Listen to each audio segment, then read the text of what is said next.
live on the twitch.tv platforms for another fun-filled week of, as you guessed it, ladies and gents, not the Pokepod, it's the Tripod. We are back again for another fun session of the Tripod. The three amigos here. We got Tyrone, we got Terrell, we got, unfortunately not starting with a T, KG. I wish I had changed that up so I could have. This is your fucking fault. Well, I'm to be fair, I'm a creature, so you know. Creature. That's a little bit more concerning. At least we all have G's in our name. Do we? Well, my YouTube name, yes. Yeah. Yeah, but oh yeah, you're right. The OGs, let's get it. You know, Tyrone, your 3 in your hat works perfectly for this situation. Yeah. Tyrone is Tyrone. I think the running joke for this will always be. I'm playing this 10 years in advance. The running joke with this will always be Tyrone, for some reason, comes up with another alternative name every part. Every part. It's almost like, fuck, we should have called it this. Fuck, we should have called it that. And eventually I'm going to run sort of make like a 60 episode reference to it in every one. Like once we get to episode 60, there'll be 60 versions of fuck. Welcome everybody to the triple T's or whatever you want to go. Triple G's. I hate all of this. The next week is gonna be triangular G's or some shit. Triangulars. Let's go. Yeah. Let's get it. All right, ladies and gents, one and all, once again, I welcome you all for another fun session for tonight. I see a lot of lovely folks there. I see my buddy Emmy. I see Zach. I see High Prof. I see Joker. How you all doing tonight? I'm also going to complain real quick as a side note. Do you ever have friends who do that thing where they talk? When they text you, they text you something, right? Mm-hmm. And then immediately call you within the first 5 seconds of texting you. Yep, I've done it. And I'm like, bitch, why did you text me if I can't? If you're not gonna give me a chance to respond, you didn't answer fast enough. Tyrone, if it's within the same minute, it's not you've texted too quickly, bitch. Then you've responded too slow. Dude, Tyrone, when I get a message, I have to open my phone, put in the passcode, wait for the app to open, and then respond to you. That takes more than 5 seconds, bro. And by that time, I would have already called you. Call me and then be like, okay, I forgot. All right. But if we're going by that logic, then Tyrone, why don't you just call me from the beginning? Nope, had to text first to get your attention. But if I'm not looking at my phone anyway, it wouldn't have made a difference. Because Terrell, calling somebody immediately before texting them that you're going to call them is the equivalent of coming to somebody's house before calling them. Yeah, but it makes even less sense because you make more noise. I would hear the phone before I heard the text ding. like the phone ringtone would get my attention better than the ring that only goes off once when you text me one thing. And what makes it worse is when every time a person does this, it's usually something really unimportant. Like usually when someone does that, you would think because someone's dying, there's some shit going on in the family, something really gets right. Tyrone would do that shit and be like, would text you, then call you. I'd be like, bro, what the fuck's going on? I want to know if in November when we see each other, should we go to like White Castle first or should we go to Sbarro's? And I'd be like, you couldn't. You had to wait. You couldn't just. You had to fucking do this now. I needed an answer, and there was only one way to ensure I was going to get an answer is if I call you. But I had to text you first. And so I know the reason why this even got brought up in the first place. My mother texted me to turn off the AC, and then proceeded to call me as I'm reading the text message talking about turning off the AC. Also, spoiler, I'm not going to turn off the AC, but she won't find out for a while.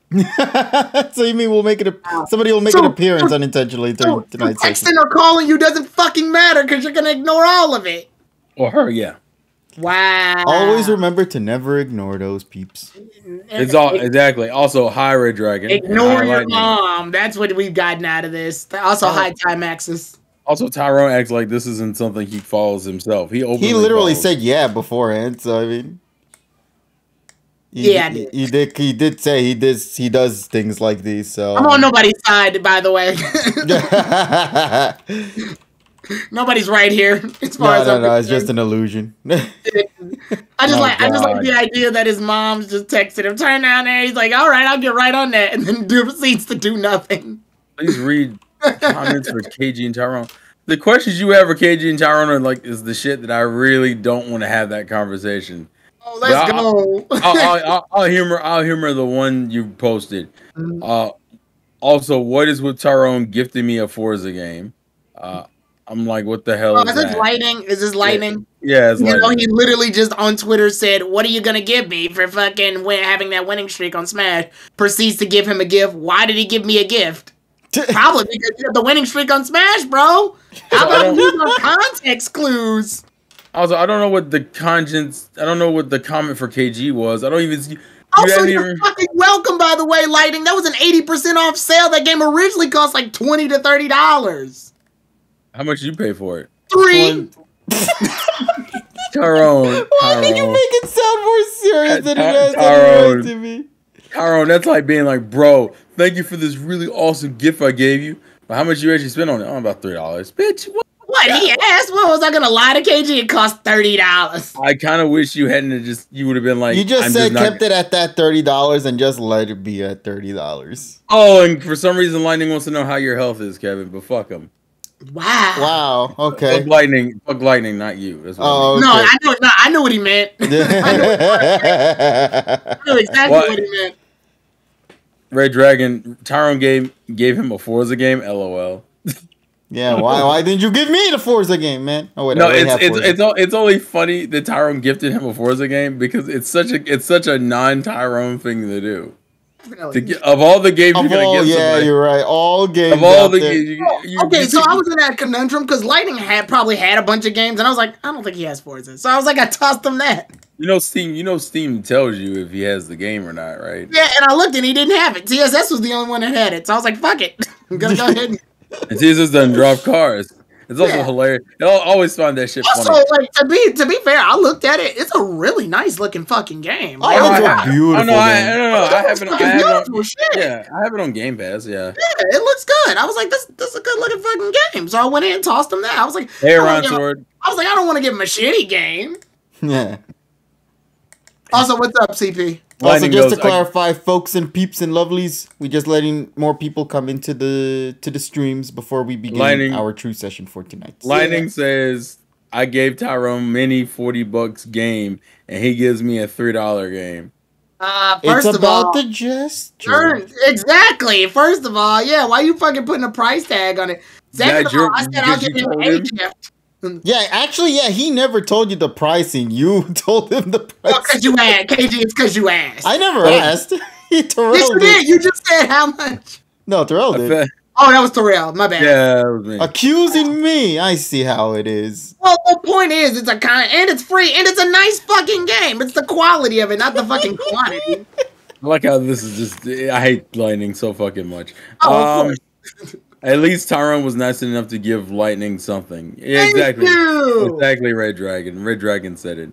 Also, I guess I'll explain quickly what the title means. So Ryan Sword just said, oh shit, companion discussion. Alright, to give context, let me explain what it is.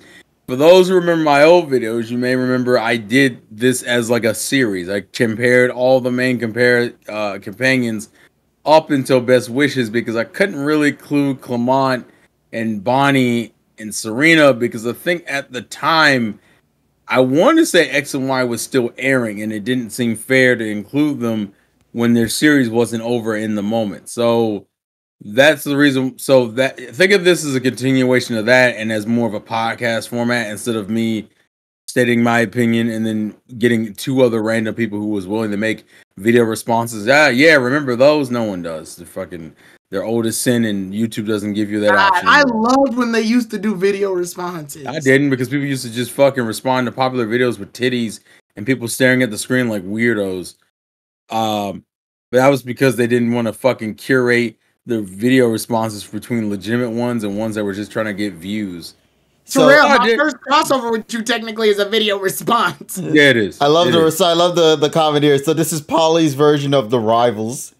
Orion Sword. Oh yeah, Polly's rival theories. That she'll never do. Except so we're gonna totally not take it because we're not taking it. We're using Yeah, companions, don't worry. not rivals. By the time she actually does it, we'll all be dead. So we're good on that. Ryan Sword said, I just need to flat out say that Mallow is the dog shit character. LOM.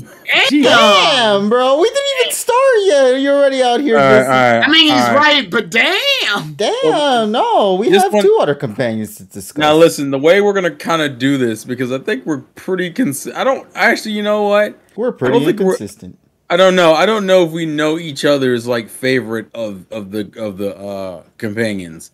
So in this situation, I did it as favorite male and female. Although some of you may do it by category, like favorite contest companion, favorite blonde,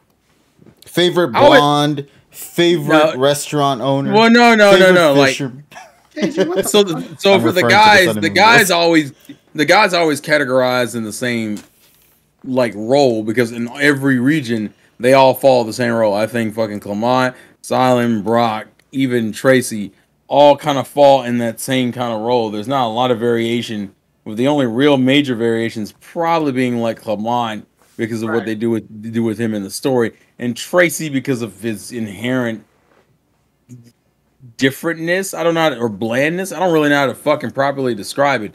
But the girls always were in 3 different categories, which was the tomboy category, which is Iris and Misty, the contest category, which is Dawn and May.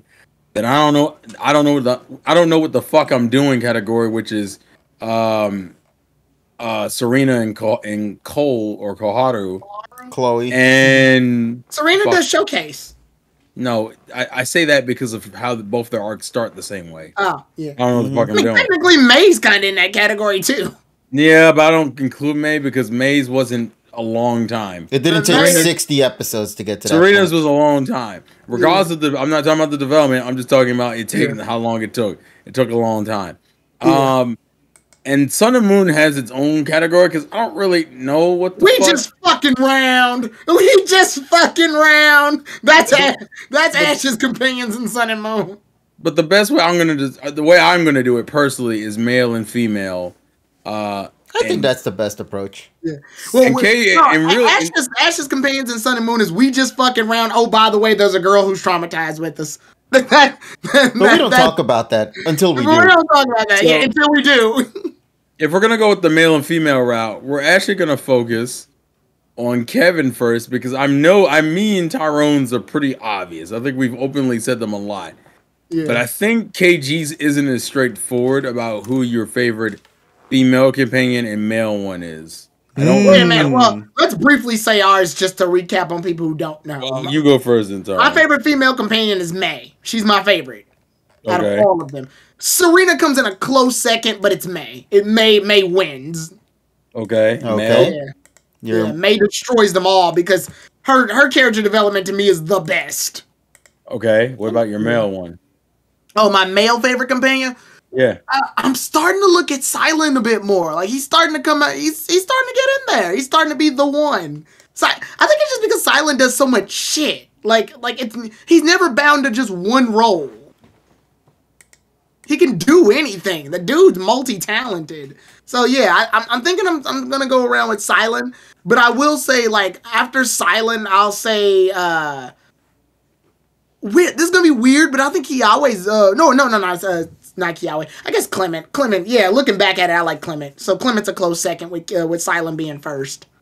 So mine's is weird because I think objectively it's May with Iris being a hard second. She used to be in the 3rd position because I used to bounce between her and Misty a lot, but I think overall I just enjoy Iris more than Misty at this point.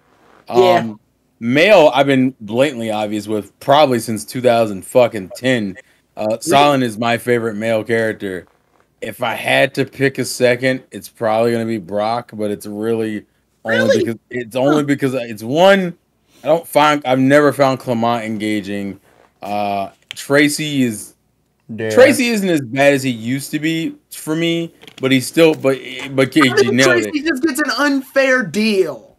Tracy doesn't have enough going for him. Tracy isn't funny as Brock is, and he doesn't have anything else sticking out for him other than drawing. His Pokemon have more to tell than him. Yeah, like he had to be Brock's replacement, which at the time was hard for people to swallow. Like that, that gave him an unfair. Hell, even the animators and writers had to do the same thing too. Because guess what they did after the OS series? They brought him back for till Imagine if Ash had an entire real region to go to where Tracy was the traveling command. I think they could have done more with him then.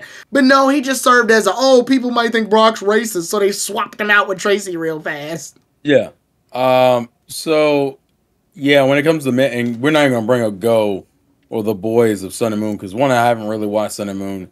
And talk Go to death. You can watch that on my channel still. Go can go eat a bag of dicks in every way at the Sunday. I still argue he's the worst companion character in the series. Really? Worst male or just companion? I think he's the worst companion in general. Oh, just in general? Yeah, I can't think of another companion I hate as much as him. In terms of writing and how he's handled, which I will talk about Go to some extent since Tyrone talked about him. Yeah, I talked him to death, so you can have that. Like, ironically enough, me and Tyrone pretty much have the same favorites, with our secondaries being slightly different. Yeah. So KG, I feel I'm gonna. Wait, Terrell. Do you want to put the? I mean, it's pointless to put the kids in a section, right? Bonnie's better than Max by like a long shot. Okay, first though, I feel like that's a little disrespectful to Max because I think people just find Max annoying, but as a general character, he's not bad. I feel like people like Bonnie because Bonnie was more plot relevant. She's the Pokemon Anya. That's why we love Bonnie. Also, I feel like it's not fair because little girls are cuter than little boys. So, well, not even just that. Bonnie committed actual fucking murder. Like, she killed Lysander. Yeah, that's a real thing. Yeah, she has a kill count. No. No. She's befriended multiple legendaries. She has a kill count. Like, she friended a Tyrantral. This bitch is on fire. No. Listen.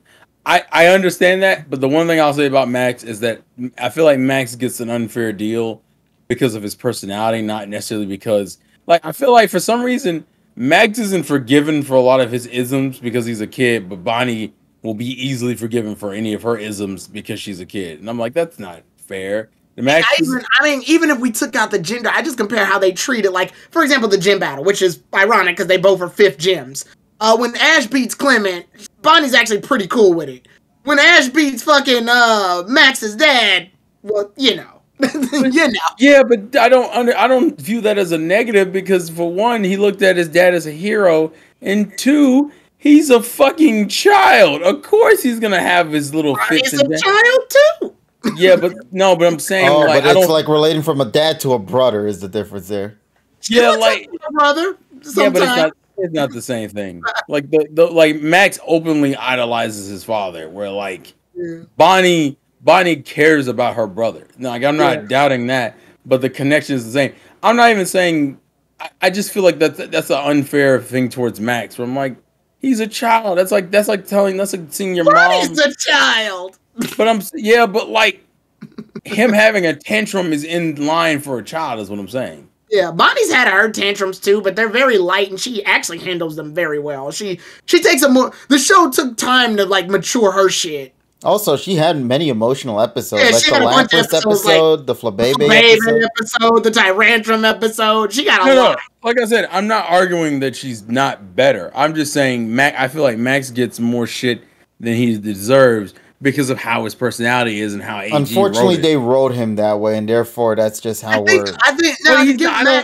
never thought he was as annoying as people say he is. To give Max credit, I will say his Ralts episode's done well. No, that's the only thing people mention. Whenever we talk about Max, it's always that Ralts episode. That's the one. You get one, Max, and it's that one. Yeah, when you're talking about an episode, it's usually the Ralts one, but if you're also going to bring in the film, the Jirachi one is also just as good too. Yeah, honestly. Yeah. The Jirachi one's a pretty good one for you. Max's whole gimmick is the fact that he's like overly mature in terms of knowledge, but he still acts like a child, and it's almost like he's fighting between the intelligence of someone above the age of what he is, but like the mentality, he still has traits of a child. And I feel like what it starts off to is that Max's start is kind of iffy because he does the thing that most people don't like people doing online now. He insults Ash. He straight up insults Ash the minute they meet. It's like, oh, this is the guy who fucking lost the Johto League. Meanwhile, when Bonnie meets Ash, she praises Ash for how well him and Pikachu work together. So it's already a good impression from Bonnie's start. The problem is that the Pokemon fandom doesn't like characters who are like... Pokemon, for some reason, just only seems to like characters who are just inherently happy and nice to each other. Yeah. The only two examples of people liking like conflicting characters is usually in the forms of Gary and Paul, and the only reason why is because those are main rivals. There is no like I wouldn't even call Max antagonistic, but like he's a know-it-all. He's a fucking know-it-all. That's the problem. And people just don't like that personality trait as a traveling companion.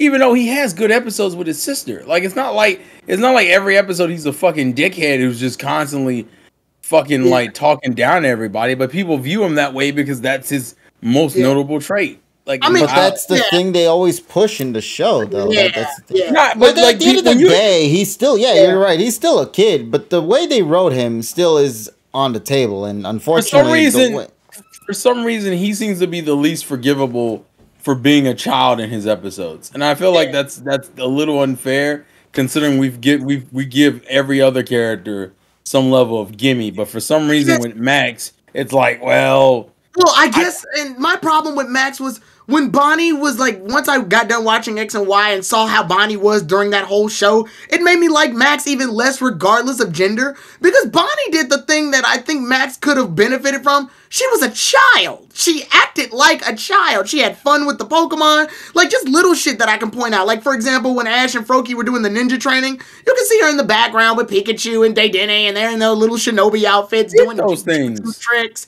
She was doing like when Serena and Bonnie ambush Team Rocket, they do the motto and Bonnie's doing like little poses in the background. She's fun. She's fun to watch. Everything she does has some layer of fun to it. What I'm saying is that Max does that though. Like Max, the reason why people don't like Max is because Max is more of a walking contradiction.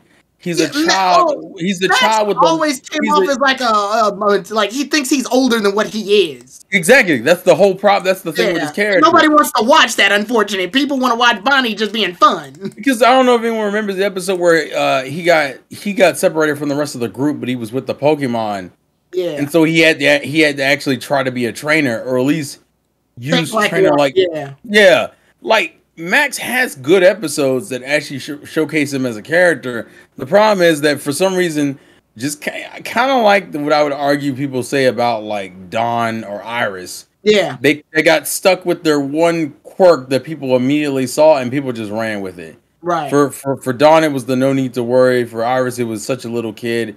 And for Max, it was just the premise of him knowing everything, but being like the age of like 6 or some shit. And people being like, shut the fuck up, you're 6. Like that's shut the fuck up. That's the fandom's response to Max. Like in any most Max episodes, it's shut the fuck up, you're 6. Yeah, but he has good episodes. He just gets unfortunately the way his general premise as a character pose him. Yeah, that's the issue. That's unfortunately. Yeah, the premise of his character is his biggest detriment. And also, Bonnie's actions are actions that have helped the plot before. If she didn't befriend Pony-chan or Squishy like she did, the world would be destroyed. Period. Like, her actions influence the narrative. They help the story.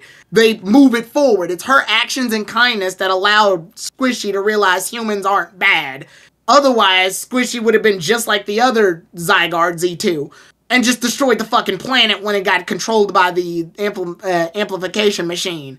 So her actions did something. I don't think there's anything Max did openly that helps the plot move along except navigate, which, Brock did that. Well, that's because they didn't. That's because Max. Well, that's all. You're also talking about 2 different writing styles, of course. Yeah, definitely. Across it's like 2 different generations, so therefore writing. Also across like almost a decade apart. Like fucking. Yeah. Like fucking Advanced Generation was what 2003, 2002, versus like X and Y that was 2013. Yeah, but I don't know. Like I said, I can. I'm fine with people saying Bonnie's better. Yeah, Bonnie's better. You just don't want Max to get too much shit. I feel like Max gets more shit than he deserves. That's what I'll say. But if anyone deserves it, it's Tracy. So, yeah, pretty much. But KG, what were your favorites of male and female companions? Well, I guess the first one shouldn't really be a surprise. and it's also something you guys seem to all agree with, so I guess we could all talk about it together. It's May. Yes! May from AG. I straight up said before in the past that my personal favorite companion, female-wise, is May. I adore her character. She was literally the one that initiated the whole female story arc. So yeah, she is the pretty much she is the one that utters. But was that the copy you know the irony of that though is it makes it sound like it never got better. Did it though? It didn't. It didn't. The thing is that May all around the board checks off everything. Even when I stated I don't like Diamond and Pearl as much as most people do, but I argue that episode where she comes back to be with the group for a little bit for the Wallace arc, she has the best return out of any character traveling companion-wise. The best one. May went from a trainer who literally was a bumbling fucking idiot, didn't know what she was doing, only traveled because she wanted to, travel, to this. And I honestly think it's the best they've done. To be fair, most people would argue that Pokemon as a series peaked with AG. AG was AG is what if I remember correctly, I think for Digimon it would be Tamers. AG is what Tamers is for Digimon. Pretty much. Actually, that's a perfect way. And you know what, Johto, you could say is also like Digimon Adventure 02 at that point. God. Yeah, that's a little concerning considering people don't like Johto like that. And 02 is somewhat there. I like it, but it's not memorable enough to have seen. I enjoyed 02 for Digimon. I like AG. It's not my favorite one, but X and Y is my favorite, but I do like AG. Yeah, I can't in full confidence say I enjoy X and Y more. X and Y always will be that show to me that did the thing I thought I wanted, and then I realized I didn't want it. Like X and Y reminded me while even though I like shonen elements in my shows, when I finally got it, I was like, "Fuck, this is boring as sin." Like, what the fuck is going on? Bruh, nah, you can't. Every gym battle was a fucking bop in X and Y. No. Let me clarify. It's not that the gym battles weren't great. I just think the character suffered personally. That's me. That is like, I wouldn't say it's my least favorite version of Ash, but he's not my favorite. No, this Ash was bumping. To this day, XY Ash is my favorite Ash. But motherfucker was killing people. My thing with X and Y Ash compared to because to me, I think Diamond and Pearl did a better job of a competent Ash versus X and Y. Because to me, X and Y, the closest normal X and Y comparison Ash would probably be DP Ash.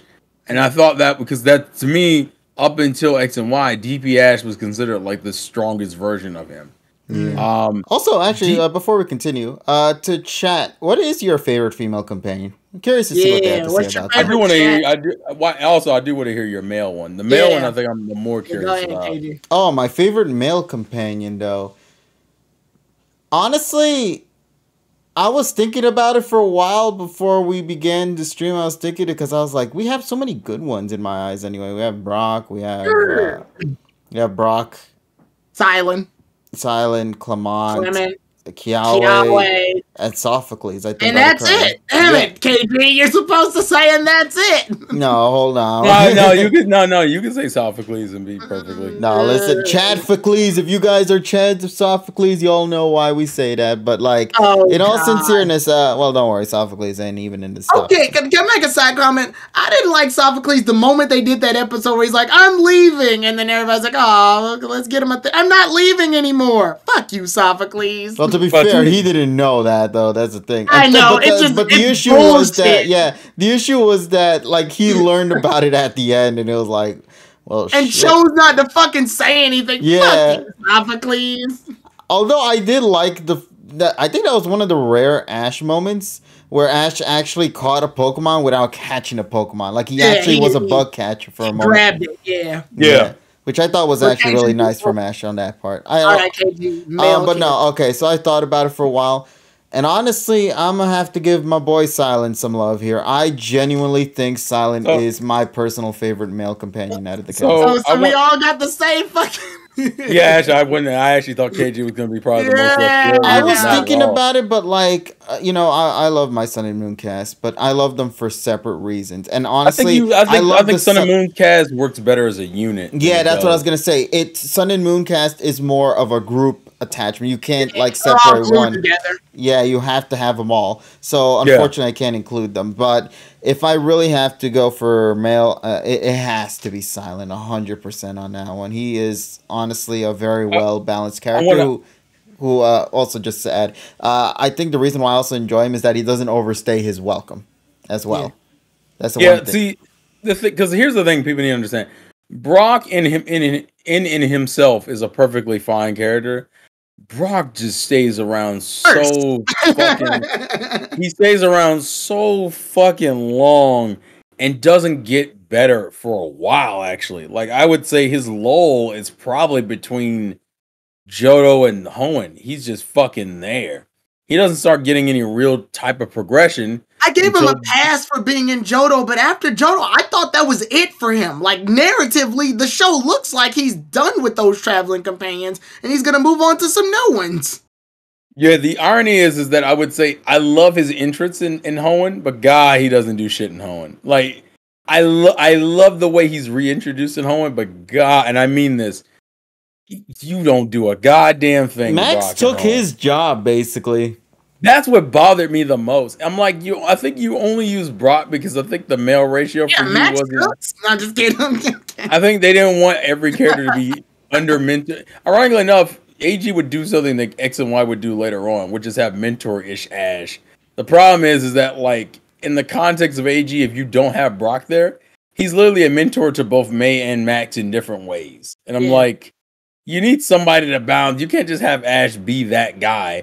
Because Ash isn't even a master yet to be fucking just the... And also, for some reason in AG, Ash was cocky as fuck, man. Let me see if I got this correct. In AG, what they did in battles, May was the clueless one. She didn't know what the fuck was going on. So Max would do something oh, that Pokemon's using this move. And May will go, what's that move? And Brock will go, that move does this thing. And then that was pretty much the formula, right?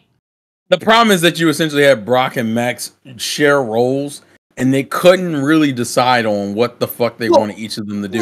Max is the one that would bring up the issue. May would question it, and Brock would explain it. That's how those three work. But the irony is that Max was... The problem is when you make a know-it-all character, Max literally designed himself to be literally Brock's shoes. The only thing you didn't have is the ability to cook, which if they wanted to do something, they could have really given that to May if they really wanted someone to cook. They had to do the Pokeblock thing for a little bit, but... Well, yeah, I mean, honestly, because the big sis thing, you would think that they would play with that trope. Be like, oh, there are times when I have to take care of my little brother, Max. And then... it felt like because... They touched it in Jirachi's Wishmaker once.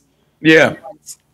There's episodes that kind of go into it, but not a lot of them. There's like maybe one or two of them in the series. I make a mean sandwich. But the main problem is that Brock's role in AG is very much split between him and Max.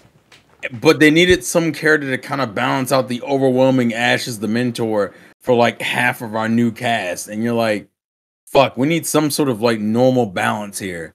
And they were like, well... We already used May, so we're damn sure not going to use Brendan as a character. I guess we'll bring Brock back because Brock has to be. Also, you needed the one who's like overarchingly mature, and Misty never would fit that role. It has to be Brock. So I'm like, I get it, but the problem is that he doesn't do any fucking thing. And in AG and in Diamond and Pearl, they finally slowly start making him an arc and building him as a character. For us to be like, oh yeah, you're gone. And I'm like, I guess if he's gonna go out, that's the way I prefer him to go out. But it's also like, why? Even in a lot of the promotional art, he's missing. He's not even there. He's gone. They replace him with Paul in some of the posters for some reason. Because I didn't think Paul was gonna travel with them. Because Paul's a perfected version of Gary. Yeah. No, but I was gonna say, he even points it out in the fucking Giratina movie where it's like, I'm sensing a pattern. Yeah. But go ahead, KJ. For Brock, I think my favorite thing about Brock is not really his character, but I really enjoy his interactions he tends to have with Ash. Like, they're honestly some of the more better written moments. Like the Talo episode with him and the fight against Ash and Taylor was really good, and I like that Brock was the one to help point out, like, listen, you gotta do something. You gotta catch this Ash, catch this Taylor before it fucking kills itself. My favorite thing, because it doesn't happen that often, but when it does happen, I love it, is the Ash and Brock team up moments. And I think the one that's my favorite is when they go back to Brock's house. Oh, the gym fight. Yeah, the gym fight. I fucking love that fight. I just like Brock and Ash don't do it enough. It's almost like the writers knew, okay, we're gonna tease you with it, and we'll throw it in every 30 to 50 episodes. You'll get some Brock Ash combo action. But that episode was it, and I was like, yes, get it, my boy. That was the only one I wind up remembering for some reason, is weirdly their first one, when they were at Mount Moon, literally right after he joins. It's where the fucking Team Rocket shows up, and Ash and Brock use Zubat and Pidgeotto together. And when they win the battle, they do like an arm bump situation. And I'm like, that's nice, I remember that. And the irony of all this is, this almost immediately devolves into why I love Silent so much, because Silent and Ash do that a lot. Yeah, they perfected the idea of like brothers in a way. Yeah. And it's funny because the next region, I think you know what I'm talking about. They got like a badass pose together in one of them. Hold up, let me find it. My favorite episode is always the fucking the episode that's supposed to be about Bianca evolving her. I think it's. Is it not Escavalier? Oh, that stupid, like, Excavalier, whatever the thing is. Yeah, the cross evolution. It's a Juniper and Bianca. That one? Yeah, they do the evolution, and then they do the battle. Well, in any other Pokemon episode, you'd be like, okay, well, the new evolved Pokemon and the Pokemon gimmick of the episode is probably going to win the fight. And Silent said, fuck you. Silent said, hey, listen here, ladies. I don't know what you think is about to happen, but let me explain to you how this is going to go down. You're going to take this L in the most disrespectful. The fact that, like, Ash covered for Silent, and Silent said, I'm not letting that shit go in vain, and proceeded to beat the brakes off of a professor and a newly evolved Mon. He didn't give no fucks. The one thing, and I just want to, and I'll just use this as the transition to Silent. The one thing, because I want to give the other two a chance to talk. The one thing I like about Silent is very much a gym leader first, with his other loves being a part of his character. Because my one problem with Brock always that, I'm like, Brock, how the fuck are you a gym leader, dog? You were like one of the weakest trainers I've ever seen in my goddamn life. But Silent was the moment he just lost. But Silent didn't take no shit. Silent was very much a mentor on and off the battlefield. And I love that shit. I love that he just didn't put up with the same his gimmicks were varied because of the whole being a connoisseur means you can be a connoisseur. He just was to me, that's the perfect amalgamation of what Brock's character was supposed to be. The only thing he really suffers on is the development. That's really his only problem. Actually, Kuro and if I can read, Midmat both said it correctly. I want to add to that. Like how example, like whooping ass, for example, he beats Ash's rival in that series, Trip, in that fight. They literally had the fight begin in a to be continued and followed it up with like, no, I'm kicking your ass, and straight up does. But then Kuro follows that up by saying Silent gives advice to his opponents in the battle clubs, but still whoops their ass after doing so. Hey, he's like, listen, I'm going to explain to you what you're fucking up on, but that doesn't mean you still ain't going to take this L. They lose to the Train Brothers, but I think Silent's holding out on most of that fight. Like, he's the one that stays alive the longest in that fight. Yeah. I mean, hell, that happened in the Juniper fight with him, too. Silent, I think, objectively, if we're doing, like, blow for blow, Silent, I think, objectively can arguably be viewed as Ash's equal in best wishes. Or... 100%. Or in some remember fight. That time Silence Pansage fought toe-to-toe with Thunderous? Not giving a fuck about this legendary status. I also love that they do the thing with Silent like they did with Brock. Like, bro, you beat me in such an unorthodox way. I think hanging around with you would make me learn something. And I'm gonna be real with you.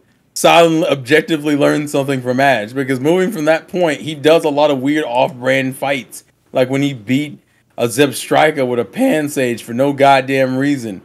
Or when he switched his, his Dwebble. Had his Dwebble take out a fucking Duai for no good reason. And it's not even a fight he should have won. But he's like, to me, the fact that he took that whole Ash thing to heart, that you could win any fight, even with a type disadvantage, man, and he just said, okay, bet, that's going to be the mantra. Now I'm throwing hands with everybody. And not saying, and they weren't afraid to have Silent lose. Like, he lost against Skyla. The only thing I didn't like about that is that Best Wishes went out of its way in a lot of arcs to subvert expectations. That's why people were surprised when Silent beat Trip. That's why people were fucking surprised when Silent beat Juniper and Bianca, considering the episode was about those two girls. So what the fuck? So the fact that he loses the Skyla, which is obviously a setup for Ash to then go in and avenge him, kind of bums me out. But it also, you can't have the man win every fucking thing. Yeah. I also like when Silent was they shot a movie and Silent was a supervillain in that movie. So he disassociated himself with Ash and Iris completely and just went into full-on supervillain mode the whole fucking time. He's like, I don't know what this silent person you talking to is. I'm the evil motherfucker.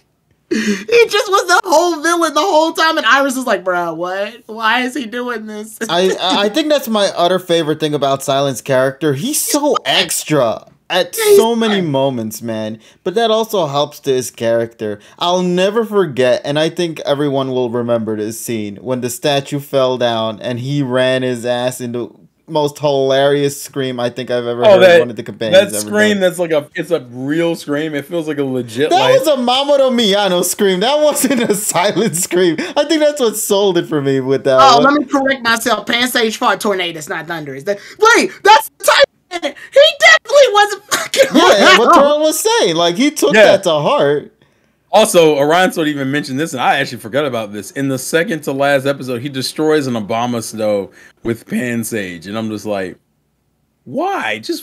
That Pansage had no business being as good as it was. Pansage was on steroids. What the fuck? No, yeah, people were saying to evolve it. Nah, bro, that Pansage is gonna make it weaker. Yeah, exactly. Listen, man, when Pokemon evolve, something happens to them, bro. We saw that many times. We don't want a Torterra thing again, okay? Yeah, that Pansage was on fire. That thing had no business fighting, whooping the ass that it whooped. It held Kyurem off. What the fuck? This thing. I love it because, like, there's so many good things about the moments Silent has in this show. Like, it really is great, but there is one. Pansage was holding Evilite. yeah, probably. It felt like it. Silent did push Dawn in one of the scenes. Like, remember when Dawn was going to have an idea and then Silent came out and was like, nah, get your ass out of here. I have an idea or some shit like that. Ironically enough, Silent's whole thing is being a show stealer in some aspects. And it completely works for his character. Actually, that's one of the reasons why I like the Silent Ash Iris dynamic. I just like their trio. It's one of the reasons why I always say that Best Wishes is obviously meant to be a better OS, because it very much reminds me of the Misty Brock. Like even now, I would still say my favorite overarching trio is probably Ash, Misty, and Brock in terms of like interactions. But Silent, Iris, and Ash carry almost the exact same energy. And in my opinion, I think they're better at it. But like, because the problem with like our AG and X and Y and fucking Journeys is that when you have a character like Ash come off as a sensei to another character, it doesn't really hit the same to me. Like, you don't get that same fluidity in conversations and nuance where they would just talk shit to each other. People don't realize talking shit to each other is like one of my favorite fucking things sometimes. I'm gonna sound like Polly in that sense, because Polly likes antagonistic relationships. But like talking shit, that's one of the reasons why Gary worked as a character so well. People just light him up. Even that's part of why I think Paul has so much of a fan. Paul would just talk shit. The difference between Gary talking shit and Paul talking shit is very simple though. Gary would just talk shit because he could. Paul would talk shit and be right about half the shit he was talking about, and you'd be like, fuck. I actually broke this down. Yeah. Okay, so when Paul talks shit, like you said, yeah, he's normally right. When Gary talks shit, it always came back to bite him, but in a way that Ash would never see. Like, for example, Gary talks shit to Ash when they're digging for fossils at the prehistoric site, but he winds up digging up, like, freaking Pokemon shit, like Pokemon manure. That's what Gary winds up getting. He talks shit to Ash during the Cinnabar Island stuff, and he hangs out at this nice hotel, but then Jigglypuff rolls in and sends everybody to sleep because, you know, Jigglypuff. He talks shit to Ash the one time where he goes to, Don't he do it in the race with Rapidash? Yeah, Ash beats him with Rapidash on that one. He talks shit to, in fact, actually, competition-wise, Ash actually winds up coming on top, regardless. I think there was also, like, that one where he won the Fanfi egg. Wasn't that a thing? Yeah. Oh, yeah. Or like when Gary talks shit to Ash about having 10 badges to Ash's 7. So, but when he goes to Giovanni's gym, he gets his ass whooped by Mewtwo. Or he talks shit about the Pokemon League, and then he loses before Ash. He always can't back up his shit. Yeah. But when Paul does it, he has the bark to back up his bite. Or the bite to back up his bark. Yeah. So that was the difference. Yeah, that's the vibe. And the problem is when you have mentor-ish characters like Clement and May, they don't, or even Go, it doesn't hit the same way because you feel like they're not standing on the same level. I think that's part of the reason why people always like Dawn a lot. Because, and I'll give her credit. Dawn and DP feels like an equal to Ash. They started off literally the same way. Like her episode is literally the Pokemon I Choose You episode with Piplup. Yeah. So, and I know that's part of the reason why people like DP is because of their relationship. Because if we want to talk about the other girls and guys, because I feel like it's fair, it's well documented that me and Tyrone are not huge fans of Dawn. Ironically enough, there have been worse female characters that have come out since Dawn that has kind of made me re-put her perspective back into a new light. And the one thing I will give Dawn credit for is that because Dawn is treated like an equal to Ash in 2 generations where, well, Iris is kind of different, but I'll use Dawn in herself. Dawn is treated like a normal equal to Ash because they are on equal footing and makes their friendship and interactions feel more genuine because it doesn't feel like that like Ash is constantly trying to teach her something. And if anything, the one thing I think we give Dawn credit for is her and him tend to learn from each other a lot. Like the whole counter shield and the spinning aqua jet and all that ice aqua jet and shit. Oh, and like how Ash adapted that to his styles, or Dawn adapted his styles. They were like you could feel that they were genuinely bouncing off of each other and growing off of each other's presence. Like they were both positive influence in each other's lives. Yeah, almost to the point that Brock felt like bro, you're just encroaching on their improving friendship and possibly romance because the Pokemon fandom doesn't know how shipping works. Right. I like that. I'll give Dawn credit. That's the thing Dawn does do right. It does feel like a genuine. You build me up, I build you up. Okay, and I've done this before when I had that big discussion with Dawn, with Polly. One thing I do like is when Dawn, like, it's not necessarily Dawn, but it's when she gets hit with doses of reality. Like when she kept calling her mom to tell her everything she did at the beginning of the journey, and her mom's like, "You don't have to call me about everything that happens. Just enjoy the journey, okay?" And she's like, "Oh, that's a real moment. I like that." Or when she does that combo with Ambipom and Swift, and Zoe's like, "Yeah, that's cool and all, but here's one problem. No one can see Ambipom and covered in all that junk you just did."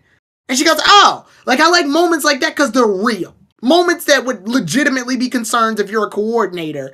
And she fixes them. She legitimately fixes those things that are a problem. But that's my pros for Dawn right there. So everything else, you're not a huge, you don't really Not care. really. She's mostly stationary. She sometimes feels like May 2.0.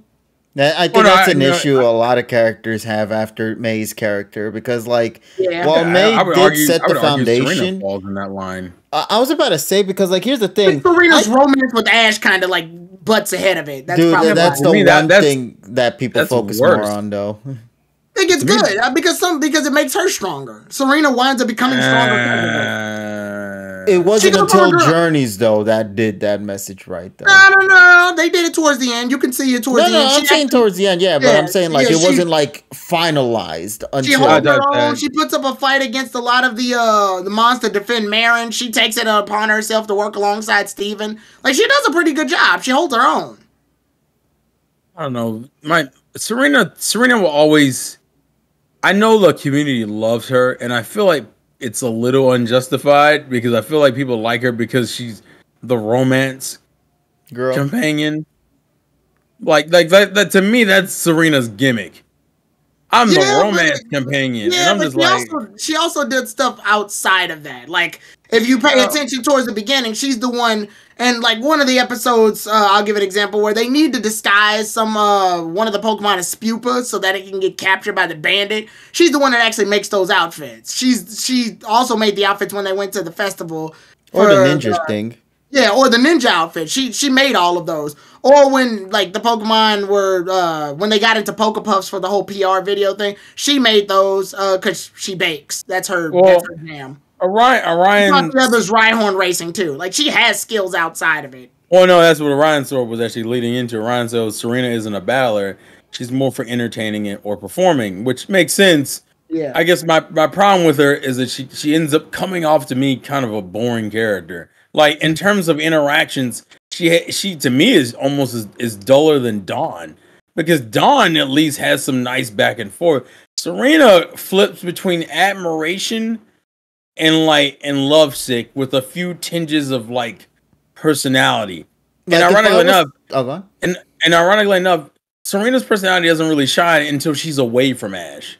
I think my favorite thing about Dawn and Ash interactions are, like you stated before, they feel like equals. So whenever there would be moments when they can bicker at each other or like say, "Oh, stop" or something like that, like it feels genuine a lot of the time, or if at all, almost all the time. Like my favorite moment has to do with Gibble, where Piplup gets lost in the cave.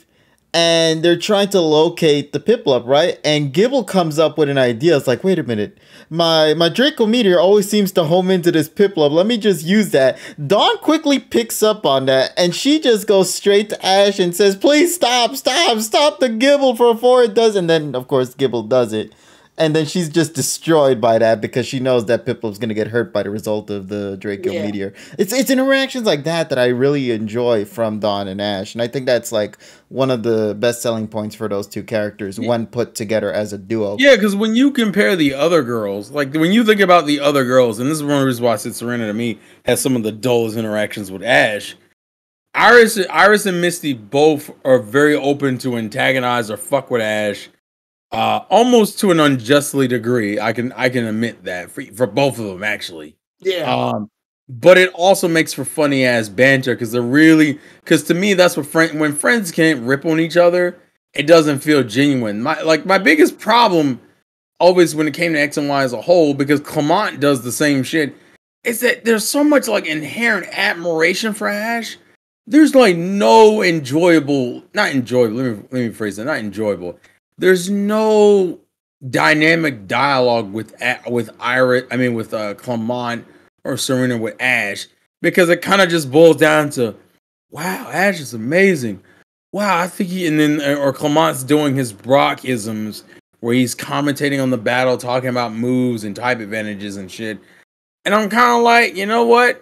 Ironically enough, and then when people talk about how great Bonnie is, I'm like, you know what? The other reason why she's great, she has the most dynamic interactions with characters that isn't based in like, God, Ash is so fucking cool. That's my problem with fucking X and Y. X and Y is literally like, guys, do you like sucking dick? Do you like sucking Ash's dick? We're gonna do that for like I'm gonna 70 episodes. I'm gonna respectfully disagree. I think the problem is like the show wasn't aimed to have that dynamic that they can. I don't think you can replicate it too many times, and I don't think they wanted to just go ahead and touch that basis since there's shows that do it already. Serena, if you notice, actually does wind up disagreeing with Ash a little bit more as she journeys with Ash. At first, she's polite to everybody except her fucking mother. Her mother's the only one she winds up arguing with at first. Like, for example, when her mother goes, wow, that looks bad, because she's watching the news. And Serena goes, you want to know what else looks bad? What happened to my face? Like, she literally points her out. Yeah, I wanted to see more of that, honestly. Yeah, but she does that with her mother because, you know, it's her mother. Yeah, like no, but I'm saying because she obviously grew with her and therefore felt comfortable enough to talk in that approach. Yeah, but then later on, as the series goes about, Ash is about to get into a battle with this punk because he's mad that Ash made it to the league and he didn't. And when Ash is about to battle, and Serena goes, Ash, stop. And like slaps him. His hand is like, stop. We're about to fucking, if you lose your spot being registered, like that's going to mess up your chances of being in the league. And Ash is like, my bad, you're right. And then she tugs him and they go towards registrations. She chews him out. No, see, that's the thing. I see that, but the issue comes at the part where it's like it's a little too late into that series by that point. Or even the beginning when they talk about feeding Pokemon snacks too many times, and then she points at Ash. She's like, "Yeah, but Ash and Pikachu eat a lot because Ash is a glutton." Like she openly insults Ash for eating too many damn snacks. That's not really. Or when Ash is about to dig into like the little the bowl for the Poke Puffs, and Serena hits him with the ladles. Like, stop, get away from that. Yeah, but like Serena's jabs with Ash is like such a low tier thing. Or the argument at Snowbell City, which again, my issue.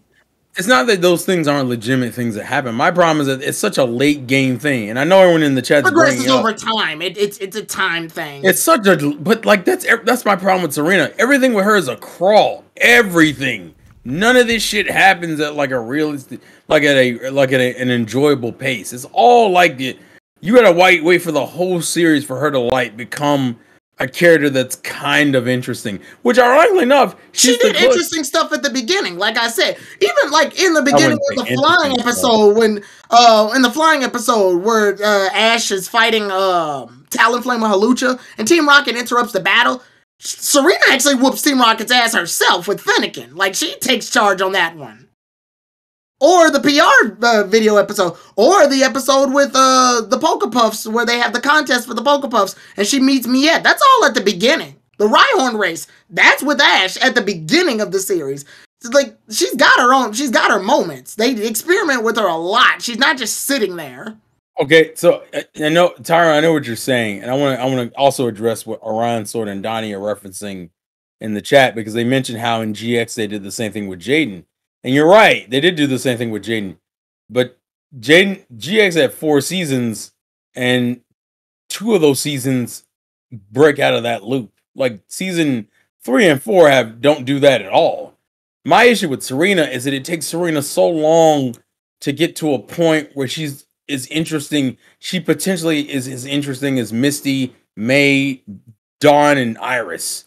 And I'm like, it's like, I'm not saying she's not doing anything, but compared to those 4 other girls, there's things at least about her I can remember. I can legitimately not remember shit Dawn did a lot of the time. Well, no. For example, when they went to the haunted house, and Serena's running gag is like she always estimates what she thinks is happening, and it turns out to be way more scarier than the actuality, and it scares Ash and Clement. Yeah, but my problem with that is it's not. For you, it engages you, but for me, it wasn't that. That's not that interesting to me. Like, unfortunately, I'm just Serena, pointing out moments enough for Serena to show that she has them and she's doing stuff and she's active. She's not inactive. That's the problem. A lot of the episodes in the beginning with Pokemon with Misty, sadly, are just she's there. She exists. Definitely. I don't think it's about the fact that she's not doing anything, because she is. It's more so the effect it has, like, to and also just the character. It's just the character herself. Serena conceptually is just kind of boring. That's why I said she's the closest to her game counterpart. She's fucking boring for a while, like a good while. It's not that she isn't doing things. It's not that there aren't moments with her. It doesn't change the fact that she's boring. It just means that she's boring while doing these things.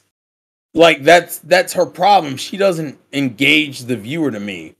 At least for me, personally. It's funny, too, because, like, early X and Y, Serena really has done some jabs, which then doesn't really carry over. Like, remember when they revealed that Clement is a gym leader? And then both Serena and Ash... Clement out for that. Not only her, but also Ash as well. Yeah, they both chew him out for that one. And then there was another one with the Pokedex where Serena's like questioning about the Pokedex at first, like. And she also does a lot of jabs on Clement specifically. Yes, like, well, for example, with the tech and all that, yeah. Yeah, like when Team Rocket has that giant robot and they think of the name for it, and Clement goes, "Wow, that's a wonderful name for that." And she's like, "Now's not the time to be praising that. Stop."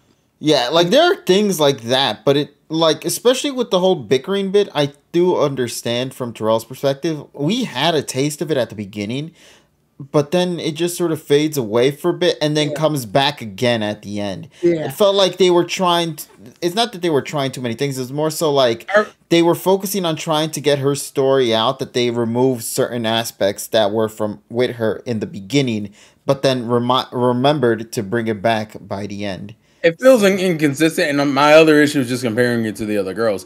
When you come off of Best Wishes, where Best Wishes to me is still like one of my favorite dynamics between characters, and you go from that to this, and I'm just looking like I know people had their issues with Iris, but good God, like this is like so painfully tame.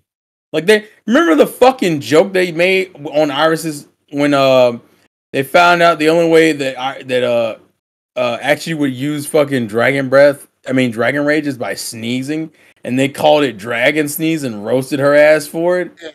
That kind of jab, that's a pretty nice burn.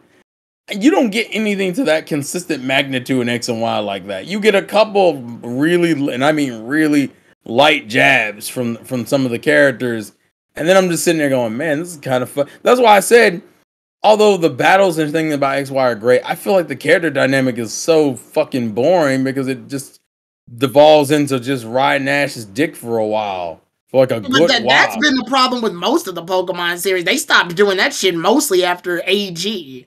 After AG, they lighten it up a bit. Like, Ash and Dawn get like 2 good fights, if I can think about them. And that's mostly when they call her Dee Dee, and they're like, Dee Dee, and I'm like, okay, sure, whatever. But they still, like, to me, I would say it stopped at the Best Wishes. Best Wishes was the last region where they were really going at each other. I do agree that they kind of, granted, they turned down a lot of shit after, I want to say after, like, AG. I want to say Iris and Silent had a lot of jabbing moments with each other. But Ash, they had to make one up for Iris, sadly, with Ash at the very end, that Decoral Island apple shit. They talk shit to each other. They did, but that apple shit was like painfully like a them. No.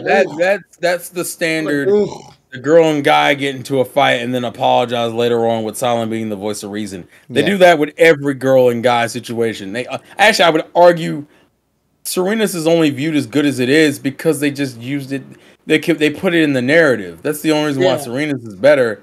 But like, it's still the same girl and guy. I will admittedly agree that like they don't Ash's XY crew. They don't scrap a lot. They kind of don't need to, but they don't scrap. Yeah, because they make Ash too OP by keeping him a victory clean sweep till X, Y, and Z, bro. Yeah, but that's actually. And I'll admit that's one of the reasons I've liked the XY is because it felt refreshing to have a really like a shonen character for a bit. Yeah, I know why you enjoy it. I'm just saying that's like my thing, and I do actually. I want to transition into Iris a little bit because Iris, I think, of the Pokemon. Realize, they don't scrap a lot, and looking at them, it's not really in their character. That's probably why. Okay. Which isn't a good or a bad thing. It's just a thing. I was going to ask one last thing before we do move on into Iris, if that's okay, Terrell. One of my things I like that I think XY failed to deliver a little bit, but still at the same time, it's not like a big deal, more of a nitpick here.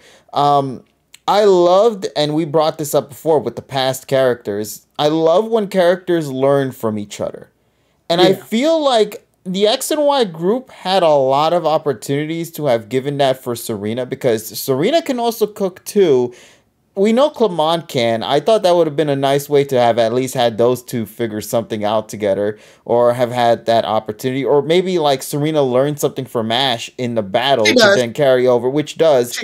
But like, I don't think we see enough of that. I'm not just simply talking for Serena. I'm just talking about from the cast as a whole. I think there would have been a unique gimmick to them to have continued playing with that, especially since they all admire Ash. I think it would have been a wonderful way to have shown that admiration a little bit more through their stories, which we do see. Let me be clear, we do see it, but I mean more than what we were seeing.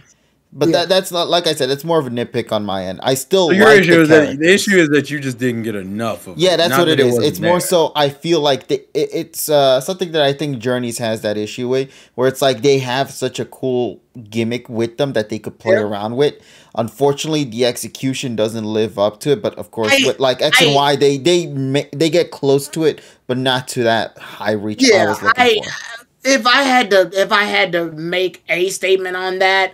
With the other series before it, the 2-1 that came before XY, Diamond and Pearl and Best Wishes, I think the thing is that Ash was competent in Diamond and Pearl, and he was was okay in Best Wishes. I think people give him a little too much shit in Best Wishes, honestly. I think that league is probably the reason. yeah. And the whole Ash and the Deerling thing, which he was put in an unfair situation. I think they were just trying to reboot the series, and he unfortunately fell victim to the catching Deerling. No, that's literally what it was. That is literally what it is. Yeah, but I think what it is when Brock and Silent were around, which made Ash didn't feel as much of a leader. Where here we finally get a situation where it feels like Ash is lead the whole way through.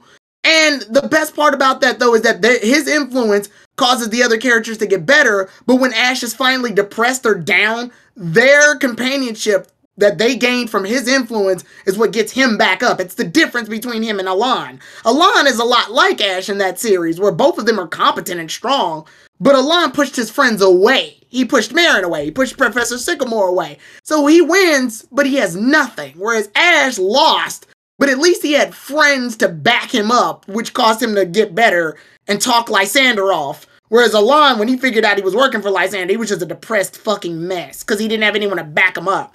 So I argue that the others help him. But I will also say in Terrell's defense, by that time, you only see it towards its climax, the end. Yeah. And also, that message you were saying would have really worked a lot better in that finals of the league, man. Because it's just saying, push your friends aside, guaranteed victory. Let's get it. He does it, and Ash says it after the fight. It's a scene that a lot of people forget. It's where he goes, sorry I let you guys down, and they all stop and go, that's all right, you did your best. Like, They reassure him because Ash's whole doubt was he thought the friends would ditch him if he's a loser, because Shota almost did that.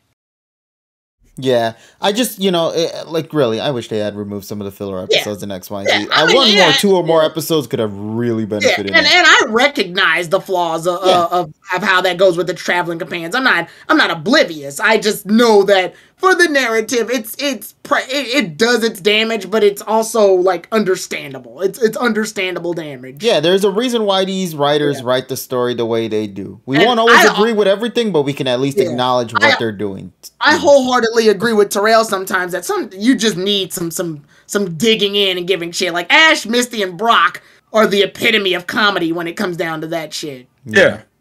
And I guess with the Iris character we're about to talk soon, Terrell, I feel like you have more to say on that because you are Iris, the Iris fan. I would say Iris gets the most shit, I think, of the girls. I think objectively she gets the most shit. Well, not anymore. Remember when she came back, everybody loved her. Yeah, but I still think she's the least liked of the girls, at least of the main 5. No, don't worry, we got Sun and Moon. Yeah, well, I can't. I'm gonna let you handle that because when we get to the Sun and Moon discussion, I'll talk about it. But Iris gets the most shit, and part of the reason why is because she's very much trying to carry Misty energy, but I think for a lot of fans, she came off way more aggressive than Misty did. Misty, people connected to more because her reasoning for being on Ash's shit all the time was somewhat justified. Ash was a newbie. Ash fucked up her bike. Ash would put her in situations that she really didn't want to fucking be in. And so people were a lot more sympathetic to Misty. Iris kind of comes in as this wild child who just randomly starts off just kind of randomly critiquing Ash, even though people don't give her enough credit for just being genuinely funny and having her own gags. I mean, for God's sakes, the first time she gets shocked by Pikachu, it's literally because she grabs him and starts playing with his cheeks. And immediately he's like, for someone who calls someone a little kid, that was not a smart thing to do. She contradicted herself day one. Isn't Iris the first traveling companion to get shocked by Pikachu upon her debut? Like, they stopped the bike thing, because Pikachu's shocking bikes for the most part until Iris rolls up. Iris doesn't have a bike, so Pikachu goes for the next best thing. She is the bike. She is the bike, yeah. But, I think what it is, though, Terrell, that same reason why people don't like Max is because Max came in and started talking shit towards Ash, despite the fact that he's a little kid that doesn't know what the fuck he's talking about. Yeah, for some reason, Iris, it works a little bit better because at least she can show it off. Well, kind of. Actually, she's a competent battler. She just doesn't have control over her not in the beginning, but go ahead. Yeah, I was going to read these two comments I say here. Yeah, I was gonna read these 2 comments here from the chat. I was like, first off, Tronic, how you doing, buddy? He says Iris is a Misty copy, unfortunately. But Kurt brings up this really good point. Misty had the roster, but not the development. Iris was the opposite, where she had the development, but not the roster to carry that. Yeah. So, what do you think on that statement? I'm gonna say this. Tronic's statement about her being a clone of Misty, that's kind of the point. That's actually the point of Best Wishes entirely. Yeah. They're meant to be better. My argument is that they're better versions of Misty and Brock. The problem is that Misty and Brock are iconic. And that's like telling you to go, well, here's a better written version of Superman. His name is Superboy. Well, you're not gonna just fucking forget Superman. It's fucking Superman. It's like how Dick Grayson became Nightwing and he stopped being Robin. Well, you're not gonna forget about fucking Batman though. Yeah. Like Nightwing doesn't just immediately replace Batman. It's kind of the same thing with Iris and Misty. Iris, I think, is overall better written than Misty. I don't even think that's an argument. Yeah. But it's fucking Misty. Like you can't. The fan base isn't gonna forget about Misty. That's just not gonna work. All right? People who don't even watch Pokemon people who don't even watch Pokemon anymore know who Misty is. Dude, they only parody Misty. And Brock. Yeah. I went to when I went to some of the cons. I went to Fan Expo and I went to Anime STL. I saw some Pokemon cosplays. People are still cosplaying Misty. I don't see any Iris cosplays at all. No, they don't. Because Iris didn't get that kind of love from the fandom. Now, to be fair, Misty is also easier to dress up as, too. I mean, you just need denim jean shorts. Yeah, Iris's hair in itself is enough of a bitch to be like, what? Actually, I want to see Iris cosplays just to see if anybody has done that. No, people have done them. They exist, yeah. But Iris is just harder to cosplay in comparison. Just for her hair in itself is harder to do. Yeah, Misty, all you gotta really do is just be a redhead tied in a fucking, ponytail, a little ponytail thing, and then just have some yellow shirt, some denim shorts, and some, red fucking, what are those things called? They're like overalls, but the little things that clip on, the straps? Fucking, yeah, the little straps, yeah. Once you get that, you're complete. You got the character. Oh, suspenders. Suspenders, thank you. Yeah, it's the easiest. I would argue OG's cast has the easiest shit to cosplay. Yeah, because they're just clothes. They're clothes. They're just regular clothes. Yeah, but to talk about Iris, because Iris's development kind of works. It's actually parallel to Ash's. Yeah, in different ways. Where Ash, in the beginning of the series, it's arguably you could easily argue that Iris is the worst battler of the 3. Early on, she has an Axew that only knows one move and he can't use Dragon Rage properly. She has an Excadrill that doesn't fucking listen to her and is essentially a fucking paperweight for the first, say 20 or so episodes of the series. And then the mon she ends up getting, Amoga, is this fucking cheeky little bitch who kind of does whatever the fuck she wants to do. And Dragonite is another cheeky little asshole who does whatever the fuck. Like, her whole theme is not having control of situations, which is based off of her issues as a child and not having confidence in herself, along with the obvious issues each of her mons have. And the progression with her character always, to me, was gaining confidence and recognizing that everyone has different methods of doing things. Actually, Iris is probably the most, and I would say she's the most in tune with her team of the girls, because that's kind of her thing. Her thing is like connecting to her mons on a personal level, like spending time with them, having them out in their balls, swinging on vines. Yeah, or in her hair. That's kind of Iris is the whole one with nature chick. Like that's her whole thing. Can I add one thing as well? She also had the better date episode. No, I love it. Just the one when they're in the amusement park and they're playing sports and everything. I always forget about that one. That is a wonderful episode. Oh yeah, they're just sort of vibing that day. Yeah, they went to a play, and Ash ends up getting caught into the play as well with Oshawa. Yeah, they went to a sports game. You want to know what I like though about Best Wishes the most was that Best Wishes, while Ash, Iris, and Silent traveled together, they took moments where they were like, let's just make this an Ash and Silent episode. I mean, Iris can just sort of just chill back here. Or they'll be like, let's make an Ash and Iris episode, and Silent will just be in the background. They had moments where Ash hung out with them individually, but they still were in a group. Yeah. Yeah. Yeah. And I appreciate that. My favorite one was the back-to-back episode. I think they actually showed in it was like a 1-hour special for some reason, where the first episode, Ash is hanging out with Iris the whole time, and he meets up with Trip. for randomly. But the second one is and then they do the battle, and I think that's the one that's a draw. Yeah, that's the draw, and Iris reveals that she's afraid of ice types. And the next episode afterwards, that's the one where Ash hangs out with Silent, and he ends up teaching Oshawott to open its eyes underwater, and he catches Palpito. I like that because and Silent catches Stunfisk. Yeah, and Silent catches Stun. I like that because it gives each traveling companion a turn to just travel with Ash by themselves for a bit. Yeah, it's like the they beginning don't always of the need series. to be together. Yeah, they don't always need to be together. Sometimes they need separate moments. And honestly, that's why I think Sun and Moon, when we get to that, I enjoy a lot because I feel like they do play around with that. But also, Ryan when that comes. Ryan also reminded me that episode where Ash fights Trippin. Iris calls Trip out for not wanting to refusing to battle Ash. She's the one, she goads him into fighting him. Yes. Yeah.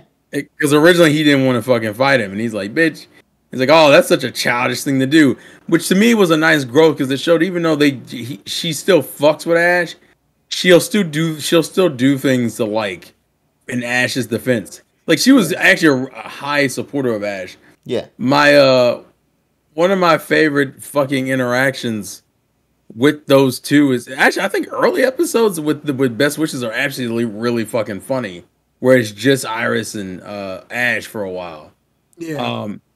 But I like the fact that and later on when you start getting her backstory, she gets like full arcs that I always love. Like when you first, I think it's the backstory of the issue with Excadrill, and then it goes right into meeting Georgia, and then it goes right after that where they kind of address Excadrill's like issues with Iris, and then it all culminates with that fucking Don George battle tournament. Where she proceeds to beat Ash again with Excadrill. Actually, I think they had the most balanced rivalry of the girls. Yeah. Because I think Ash beats her, and then she beats him, and then he beats her with Crocodile and Dragonite, which was absolutely hilarious. I felt like there were more female rivals than male rivals in that series. Yeah, actually, Langley, Burgundy in a way. Langley, Burgundy, Bianca. Yeah. Georgia? Georgia? Yeah. No, Langley and Georgia are the same. Sorry. They have about I think it's 3 in total. Yeah, it's 3 in total because the rest of them were guys. Actually, it's 1 for each companion. Actually, yeah. 1 that's female for each companion. Yeah, that's why I argue fucking Best Wishes is a better version of OS. A lot of the things that are in Best Wishes would have made OS a lot more enjoyable. And unfortunately, for better and for worse, it carries a lot of Best Wishes. It carries a lot of OG's charm, which I think comes in episodes like the fucking Nimbasa gym fight, which is a fucking joke. I want that to be stated. Like the whole episode is a weird, goofy fucking joke, but it's what does it remind you of? What gym? It reminds you of original series because the original series did a bunch of goofy fucking fights. Or like Metapod versus Metapod. Yeah, like that's the humor it's going for.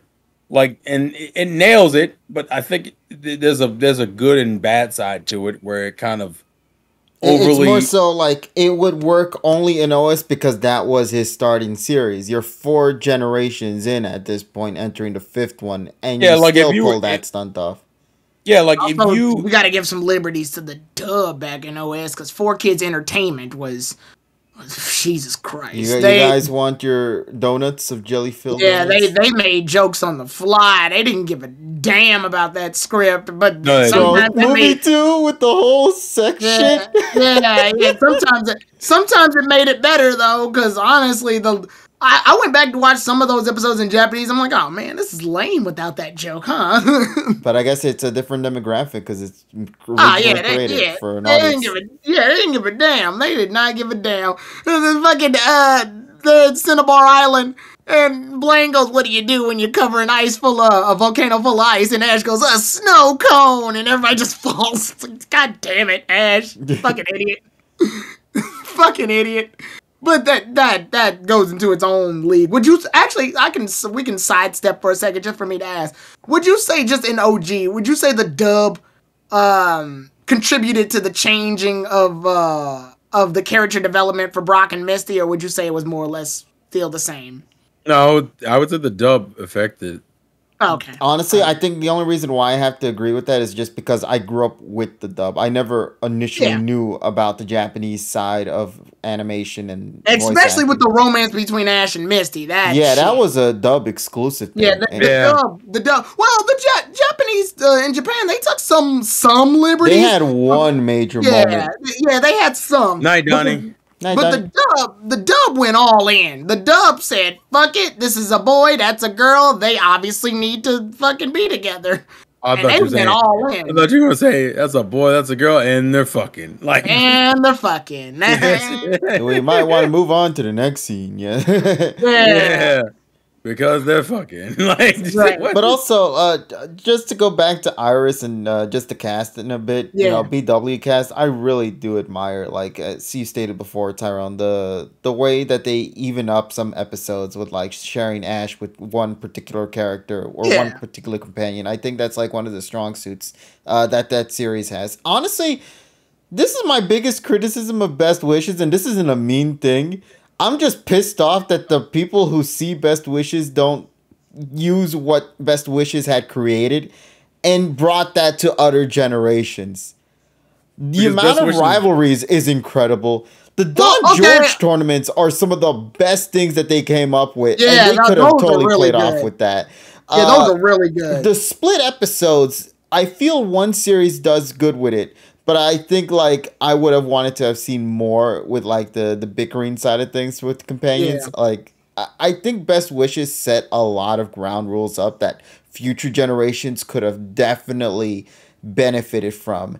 But I don't think they ever take what Best Wishes had offered and brought it to future generations, man. The Don George shit would have been incredible. I'm telling you, if they had brought that to X and Y, Don George tournaments in the X and Y format, bro, would have been killer. Just saying. Yeah, that would have actually allowed them to use Shauna, Tyrion, and Trevor a little bit more. I think they went ahead and transferred that to the summer camp stuff. Yeah, but that was one arc, though. That's the thing. Yeah. That would have been great, bro. I will say, I want to say Best Wishes did bring up the topic of reoccurring rivals showing up a bit more, though. Because I will say Miette shows up quite a bit. Shauna does. Tyrion and Trevor do reoccur. They're not missing or they're not one time. Yeah. So So Best Wishes starts them. It's just unfortunately XY's problem is that they didn't put them in the same situation. I'll give Diamond and Pearl some credit. Diamond and Pearl does that first. It doesn't do it as well, but it does. It's like a prototype of what. Yeah, it's like a bit. Yeah, because you do get to see Kenny and Zoe and Nando.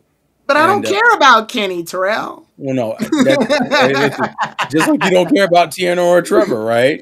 Well, no, actually, but I care about them a little bit. Not even Trevor. Kenny. No. Trevor's episode is responsible for Fletchender evolving into talent. The issue is that everyone calls Trevor Todd Snap Jr. Oh, that is literally what he is. Yeah. Also, another thing going back to Best Wishes having some good shit. My other favorite thing about that group, bro, I love the interactions the Pokemon tend to have. Yeah, that's because that's another OS callback. The Ash's Mons in Gen 1 are some of the most charismatic of his Mons. I mean, granted, every gen has some decent Mons in their teams, but Best Wishes was like, I'm gonna give you the most fucking weird dynamics. Like, oh, by the way, Snivy and Tepig both share an abandonment trauma, and Snivy and fucking Amoga fight a lot because women fucking can't stand each other. Oh, and Scraggy just likes to throw hands, or I guess kick things, or headbutt. I forget what. I like the little partnership he had with Axew until Axew became a fucking Super Saiyan. I love somebody in the comments says Trevor had to have stolen his Charizard. Why? Because nobody believes him getting that. No, the thing with the problem I always had with Trevor and Tierno is it felt like, all right, we need to keep, if we're gonna keep you guys relevant, we have to do things with you. And I'm like, oh, so you're going to off-screen development for them. So unfortunately, they had to give way to Shota. I feel like Shota, unfortunately, had to push them aside. I feel like X and Y's original plan was to develop them more. You know what my problem with Shota is? But then fucking Oras showed up, and they were like, shit, Oras. I'm going to just say right now, I have two issues with Shota. One is something that is not really his fault. It's just something I don't like. I don't like his fucking design at all. I hate his fucking design. I think it's It's not harmful. It's just there. Not harmful. No, it's not harmful. It's just so unappealing. That's my first problem with Shota. Actually, there's 3. The second problem is also not really his fault. He's voiced by Chopper, and it kind of fucks with me. You mean Pikachu? Pikachu, yeah. No, I'm calling him. It's Chopper. Okay, I know. Okay. I know it's Pikachu. But it's Pikachu. But I'm calling it. It's also Chopper.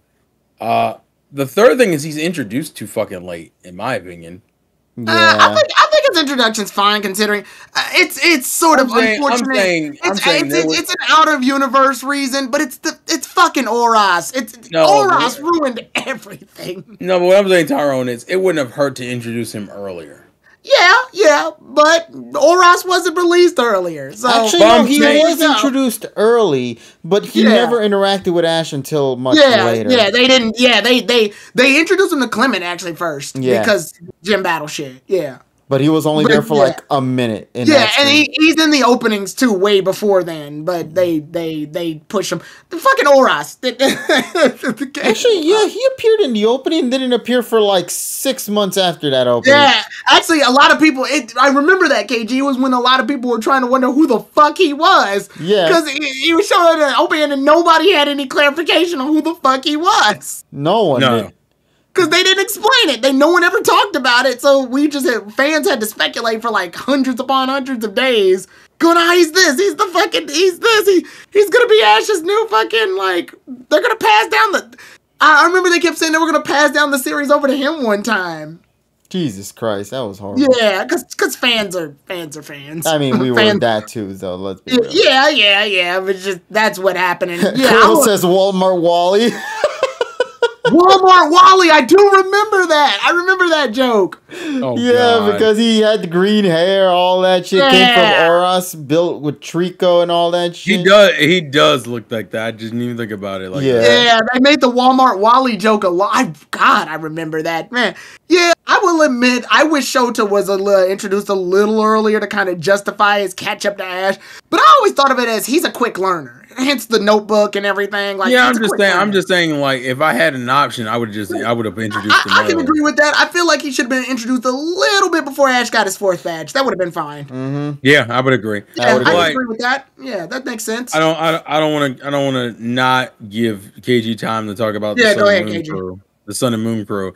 I'm mainly gonna let you handle this because I don't have enough Sun and Moon information to really. Can I pick my favorite Sun and Moon crew member first, and then I'll let them have it? Yeah, sure. Well, why don't you both share your opinions on what you've seen thus far, anyway? And Kiawe's my favorite. Kiawe slowly grew to be my favorite out of all of them. Actually, I would agree. Kiawe is he's the best one. I would say this. Go on. I would say Kiawe is the one I grew to enjoy the most. Lana's a second. Yeah. Yep.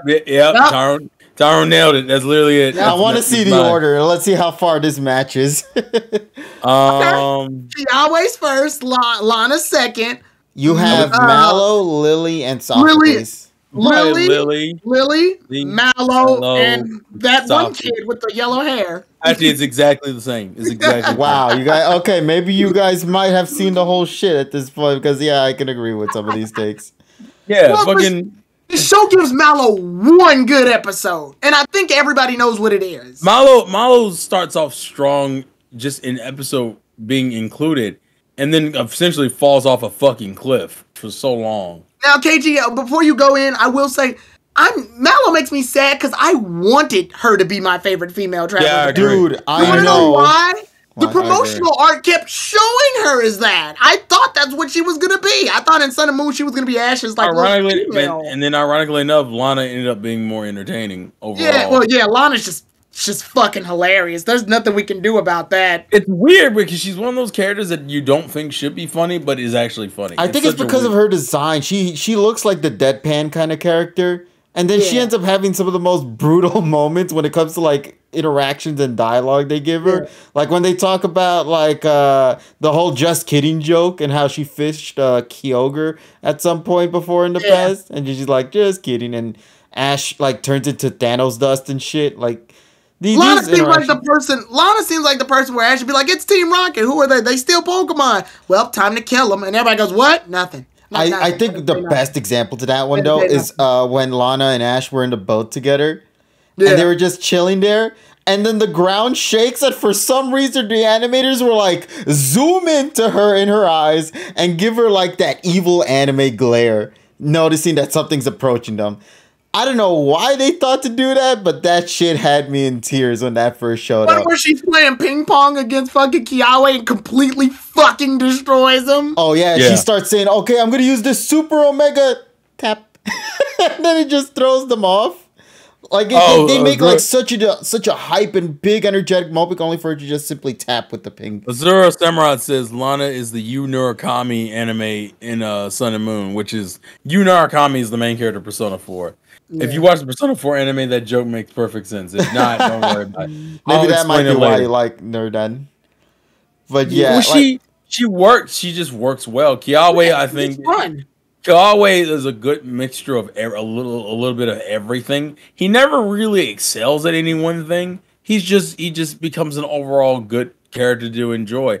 And Lily, I think the only problem that hurts Lily is that Lily's whole thing is based around the games, and she's bound by her video game. The game and also the trope has been used. I mean, for God's sake, it's in a movie. The whole I can't talk and touch Pokemon bullshit. It's in a fucking movie. It's in other episodes, for God's sake. It's just an overdone premise. Unfortunately, the issue is that, like, while it has been overdone, it's something that the character is attached to because of how the game has written her. I will say Journeys did do a good job of diverting her from it by giving her an alternate path. But it's still the same mold. Yeah, but it has a happy ending. That's the big thing. It's just a happy ending instead of a bittersweet ending like the game gave her. Yeah, which I do approve of that because that means every version of Lily is something different. Like in Sun and Moon, it's one ending. Ultra Sun, Ultra Moon, very different ending. And then, of course, the anime, a different ending. Like, I'm glad that at least they have given different routes for Lily. So that way no fan, whoever prefers what route, is good, you know, so... It's to their liking, I should say. But wait, is your list for the Sun and Moon cast the same as me and Tyrone, or is it different? To me, my favorite, I think the only ones I'll switch is Lana and Kiawe.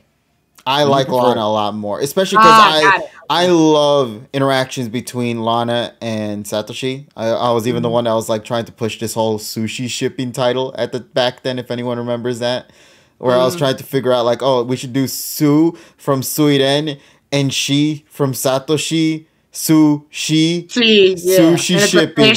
Yeah. I thought it was the fishing joke is what you were going for, but I guess that works too. No, it is too. That works. But I'm just saying, I took a lot of elements with that, and then we got something called Blue Angel shipping, and I'm like, bro, what the hell kind of title is that? I think Lana's sisters call her out on that too. Lana's sisters go, "Oh, is that your boyfriend?" That's a running joke, actually. It happens a couple times. I love that joke too. It's so great, and it's not only just with like her sisters. Like I think even who was it? One of the Kahunas. What was her name again? Olivia. She also brought it up at one point too. Like I love that. Like I think that's my favorite thing about this joke. The joke, and not just with that, but like the cast as a whole. Everybody's really close and tight with each other. Yeah, moments when like my favorite thing about this series. Well, I mean, Sun and Moon's whole theme is family. Yeah, I will say the character union between them is really good. Yeah, like while you guys say like when you separate the characters from the group, honestly, that is the weak aspect of it because the best thing about these characters are when a bunch of them are together, and oftentimes the series of Sun and Moon tends to. With the amount of variety they have, switch up an episode. So, like, for example, you'll get an episode with only Ash, Sophocles, and Lana, or Ash, Mallow, and Kiawe, or Ash and Lily with Mallow. Like, they do all these mix and mesh that no two episodes really feel alike. And I approve of that direction. And even have episodes where it's like a girl's night out or a boy's night out. Like with the... I like the Ash, Kiawe, and Sophocles racing car. Yeah, that's what I was going to bring up. And then they did the whole parody with the racing with like Speed Racer and shit. Like, that was good. Or even in that same episode, you know what I liked as well? When Mallow, Lily, and Lana were looking at the boys having fun training, and they're like, let's leave the boys to do their own thing. We don't need to bother them for today. Yo, let's go to the pancake place that we were in a couple of episodes ago and get some pancakes. And then they walk off to go grab some pancakes. Like, I think that's another thing about the series is that we bring it up many times, but it's still the best part about it. Sun and Moon's region, Alola, is so small and dense that the characters that they have to have in that show has to be very, very minimal.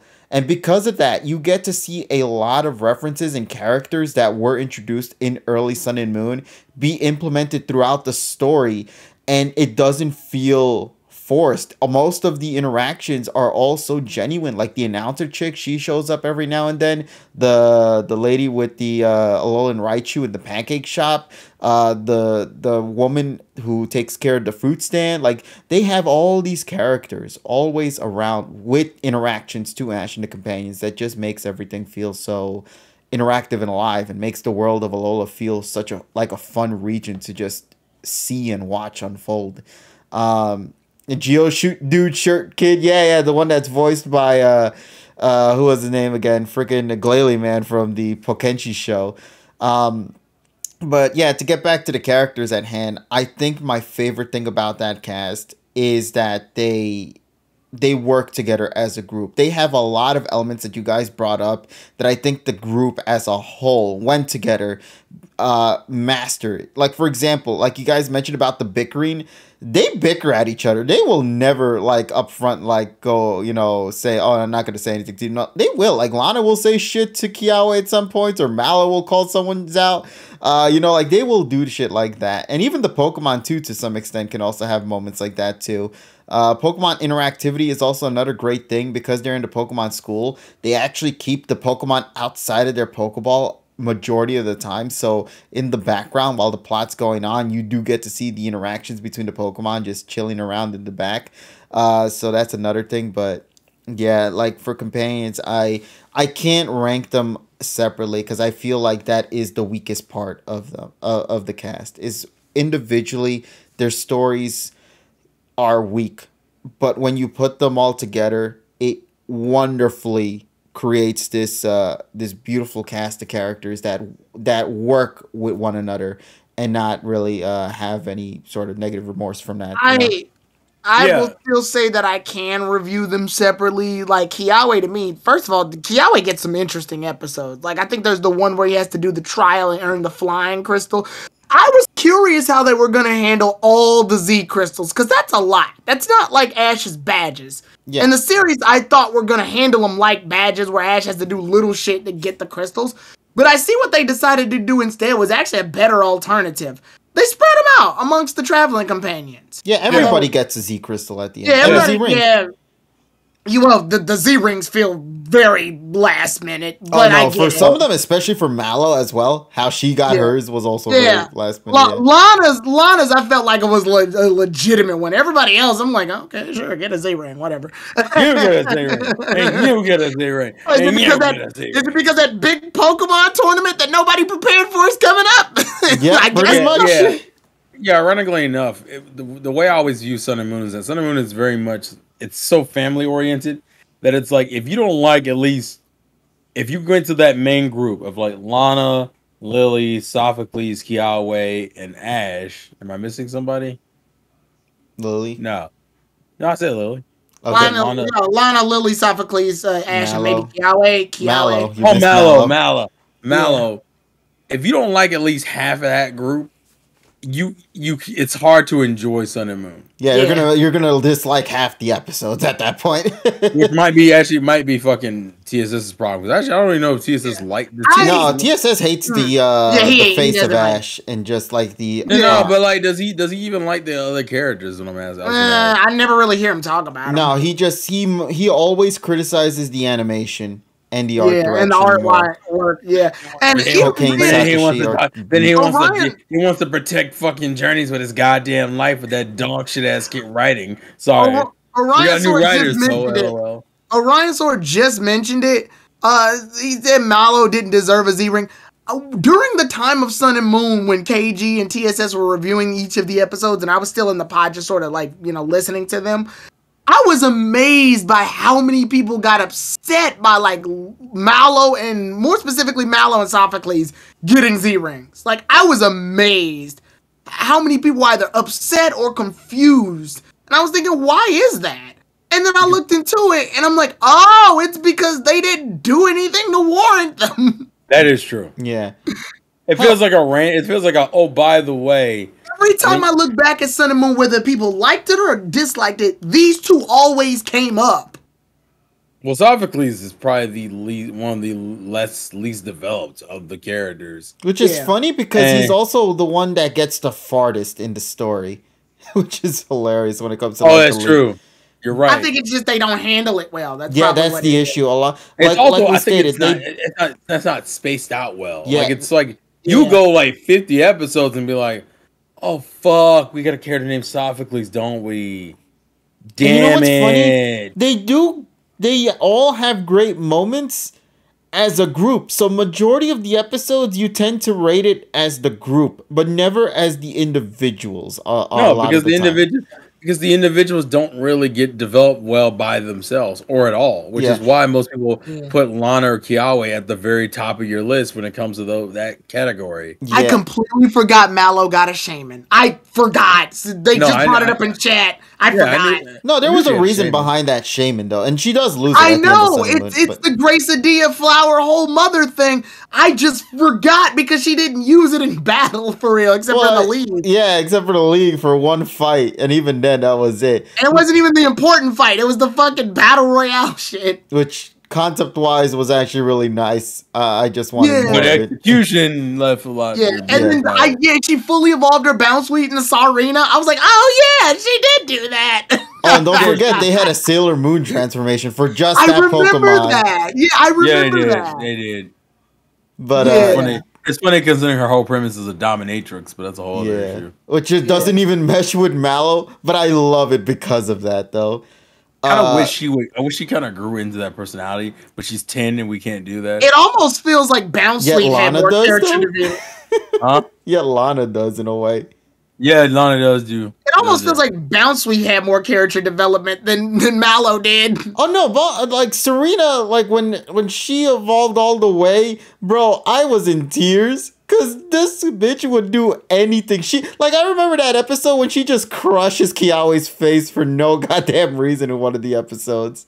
Or the episode where Rowlett keeps treating Bounceley like a fruit, so she beat the shit out of Rowlett. Yeah, and then Rowlett was like, bet, hold on, let's make that a move. And then he does. He turns that into a Z move, a Rowlett Z move fusion with a Bounsweet or whoever it was. I think it was Steenie. And then he made a Z move out of it and kills one of the Pokemons from Lucamine's teams. Wow. I'm like, what? Like, he took the kicks and took it full force and made it a that's what you do. That's like you fighting with your brother and you're like, fuck, I like that move you did on me. My neck hurts. Do it again, but this time direct me to that opponent over there. Yeah, it's almost like I'm gonna use it and you all should get this right. It's a Naruto thing. Remember when I know what you're alluding to. Yep. When Rock Lee did the Lotus, and then Sasuke's version is Lion's Barrage, and then Naruto's version is the Uzumaki Barrage, which is essentially Sasuke copying Lee, and Naruto copying Sasuke copying Lee. Yeah. It's kind of like that shit you do with your family. It's like your brother throws this ball in a certain way, and you're like, fuck. I feel like I can make that better or make it my own. And then you make it your own, but in the name you'll even if it's like an attack name, you'll reference your sibling's version of the name. That's why Naruto called it Uzumaki Barrage instead of calling it Lion's Barrage. Yeah. And he called it, and Sasuke called it Lion's Barrage because he wanted it to be completely different than Lee's. Yeah. Which I think it kind of is. And I guess we can put Iris in this section too. I guess this is why I was always so confused by when Iris and Sophocles, because those two characters actually came back in Journeys, why this sudden praise for them that I didn't see during their debuts or during their respective series. like, where did it come from exactly? And that's why I made that video discussion a while back. Okay, for Sophocles, it's a meme because we started memeing Sophocles and started calling him Chadphocles by the end of Sun and Moon. So we were memeing him to reality. On some bullshit. So and also because he made it to the top 8 of the league. And we were all rooting because, remember when the episode was like a to be continued, and he showed like Sophocles was gonna win it. Chadphocles making it into top 4. Let's see it. Dude, that was like one of the best moments for Sophocles' character was just the community like being like, you know what, maybe we treated you too harshly. I was gonna lose my mind. I was like, oh, you better not make this fucking idiot. I was like, please make it happen, bro. But all for all the wrong reasons. He liked it for the chaos. Yeah, I loved it for the chaos, but not narratively. It would suck ass, but like for the chaos, that shit would have been a top tier moment. But to quickly answer Tyron's question, the reason why Sophocles and Iris both got that love and attention is partially because of time. Mm-hmm. Both of those series had time to sit in people's minds. Time heals all wounds. Not really heals, but more allows you to give you a chance to reevaluate those shows and be like, you know what? Sophocles wasn't that bad, or Iris wasn't that bad. The other reason is I think leads into that journey hype that we're not going to get into. Because I was gonna take the time to talk about journeys, but I'm gonna save that though. Well, it's not complete, and also we're gonna save it because there's videos. He's got a whole nother thing for that. There's a video and conversations and streams that'll come from that, so we're gonna leave that alone. We're gonna stop at Sun and Moon stuff. We're not gonna go any further. Can I bring one last moment from Sun and Moon that kind of ties into Journeys that I think is still in my absolute mindset anyway? Is my favorite thing about the cast of Sun and Moon.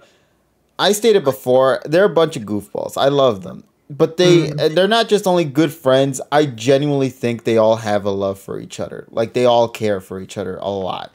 There was a moment in Journeys, and I will always credit this moment because it is a moment that I never thought I'd see occur in the anime. And that was when Lily delivers a letter and Lana receives it, which is still a continuity thing, like how Lana received letters from Misty and all that, like through the pen pal thing sort of stuff. But yeah, Lana gets a letter from Lily. And she's writing down, like some of the things that I've been through in the train ride to go and look for my my missing father, who's somewhere out there.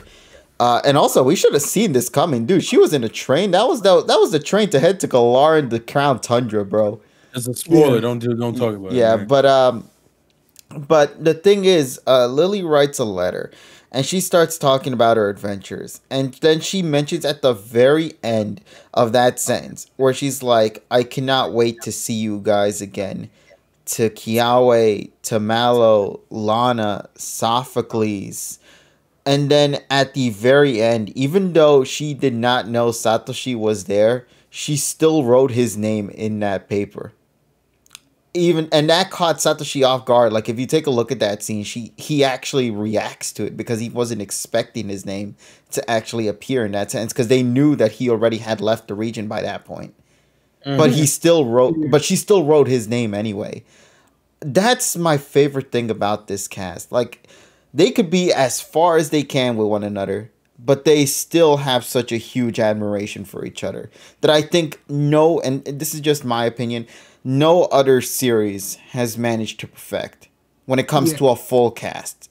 That's because they tied in their cast with the themes of the region. Yeah, right. the family, the theme of family, the theme of bonds and everything. And it's the only region that took that theme and said, we're going to build the entire cast around that theme and world, actually. Yeah, and that's why I said Sun and Moon is one of my absolute favorite series because it hits certain notes that I enjoy from an anime perspective. Like, some people enjoy shonen more, so therefore they might like the action narrative side of things. But to me, I always have been a bigger fan of the slice of life and just the kind of chill episodes that tend to keep things, down to earth.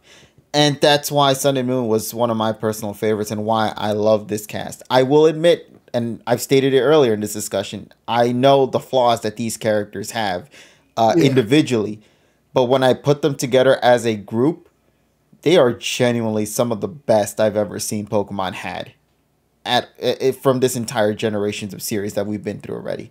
So, yeah, that's just my perspective on it. I love the Sunny Moon cast. I will always love the Sunny Moon cast, and I'm so happy we will be seeing them later today. Actually, it's already 12 a.m., so therefore they're going to be appearing in just a couple of hours. The next episode, which I think is going to probably be the final episode for Sunny Moon cast, anyway. Yeah. So I'm excited for that. That's a good way of ending it, ironically enough, because, like I said, I don't really want to get into journeys. So if we don't do journeys, then the last thing would have been Sun and Moon anyway. So. Yeah. I mean, even even the Sun and Moon stand, we know, lol. Yeah. Even I, for as much as I talk on the whole, me not really, Sun and Moon to me is one of the weaker ones. It's not the weakest series that belongs to Journeys, as of now. Sun and Moon, I've always, and I've said this continuously, I've always recognized their strong suit. Sun and Moon, when it does it right, it does do it right. Unity to me is like the most powerful feature. No, whether you like or dislike these characters, when they're together, you do feel something. Right. Yeah, it's never an issue of whether or not they're good battlers, because they're not. I'm sorry. They all, only Ash and Kiawe. Yeah, Ash and Kiawe. Everybody else is very incompetent. but they weren't even trying to be. That's the thing. Yeah. That's because the series didn't. The Sun and Moon to me has always been the equivalent of like some dudes hanging out at a party and they slept the entire time and then woke up and go, bro, wake up. What? We got work tomorrow. We do? That's going to be one thing I want to mention. This is going to be my one criticism of Sun and Moon that I'm really pissed off about. Dude, we were in a school setting and we never took advantage of that, man. Oh, they didn't learn shit. Dude, I was banking since episode 1 of Sun and Moon. I was saying, please give me one episode where they have like a prom episode. Yeah, right. That would have fucking sold it for me, bro. No, they didn't learn a goddamn thing. They didn't do a goddamn school thing. Where did other children go? I don't think Ash wrote a paper a day in his life. Don't worry about that. No. He didn't write it. It's because he had the Rotom-Dex behind his shirt, if you remember in that episode. Oh, yeah, that one. Yeah, where his mother came. Ash's mom came a lot in that series. It was kind of surprising. Yeah. Oh, yeah, that's another good thing. Like, once again, the theme of family, they made sure to play around with that. You know? Yeah, Orion Star goes, Sun and Moon is Yu-Gi-Oh! GX with no school. Oh, yeah, actually, which is so unfortunate because they do have such a cool concept with the school. I've even praised the Lola's League for having every character be relevant in some way. It's one of the few leagues that does it. But it also is very clear this cast was not prepared for a Pokemon League at all. For Christ's sake, Team Rocket made it in the top 12. What the fuck? Listen. The show in general was not prepared for a Pokemon League. Oh, fuck. It's ending. Hold on. Fuck, we gotta... I always just came to that mindset. League! I initially thought that the reasoning behind why nobody was prepared is because nobody knew there was a league being built. It's like in the Sun and Moon games. When you're playing the game, you're not knowing about a league. But the video game at least levels you up. That's what I was going to say. But that's what I was going to bring up because like these were students. They were school students. They were trying to learn. They didn't expect, oh shit, league time, bet, let's go. And I'm gonna be honest with you. I like the idea of one of the directors running around the fucking office like, like that SpongeBob scene where you're looking inside the brain and it's on fucking fire. They're also like, hey, hold on, how many weeks we got before we start Journeys? Hold on, 12. What the fuck? Hold on. You know, actually, where are the next 12 episodes? Nothing. Oh shit! Filler. Oh no! Oh shit! We forgot the league. Oh no! Hold on, give me the script. Give me the script. Ash and his friends bite for more than they bargained for by going to an ice cream shop. This is bullshit. Shit, throw that shit away. Hold on a second. Someone walks up to one of the artists like, bro. I just wanted to check with you. How's the league going? The what? The league? The thing you should have been working on for the last 6 weeks? No. We already have the last arc set up. What is it? Ash goes to the ice cream shop. Mel's lactose intolerant. Callaway's sister gets a boy. What is this bullshit? What about the league? What league? Son of a doesn't have one. Did you play the games? And someone's like, the league of what? The league of villains. What the fuck you think I'm talking about? What the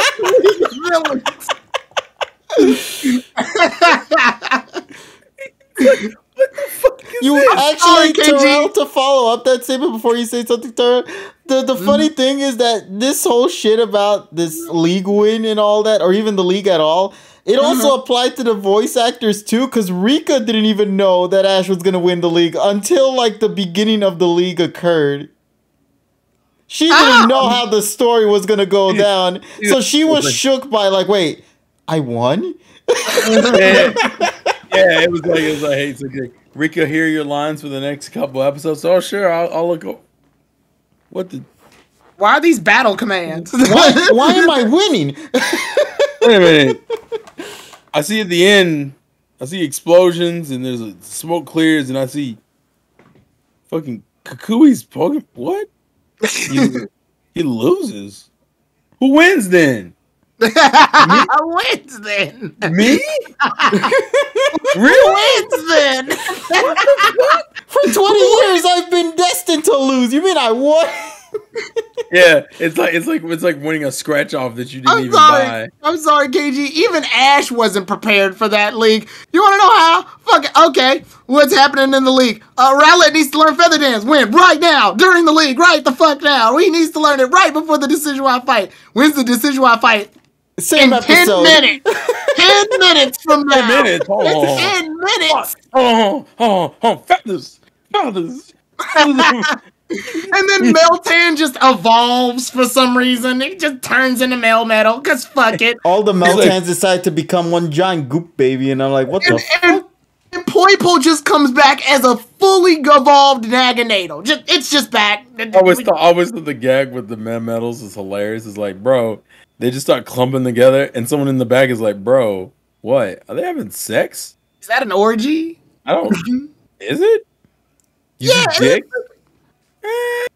And then How the fuck are a bunch of nuts going on together? Like Poipo just turns into a Naginator. We never, it literally just shows up as a Naginator. Why? For this. Right for this. I imagine him being voiced by KG, and he come back, and Tyrone's Ash, he's like, whoa, what the fuck is that? And then Kevin's like, hi, buddy. And Tyrone's like, Poipo? Poipo? Who the fuck? What the fuck happened to you? Hitting the ball. Like, what the fuck are you doing?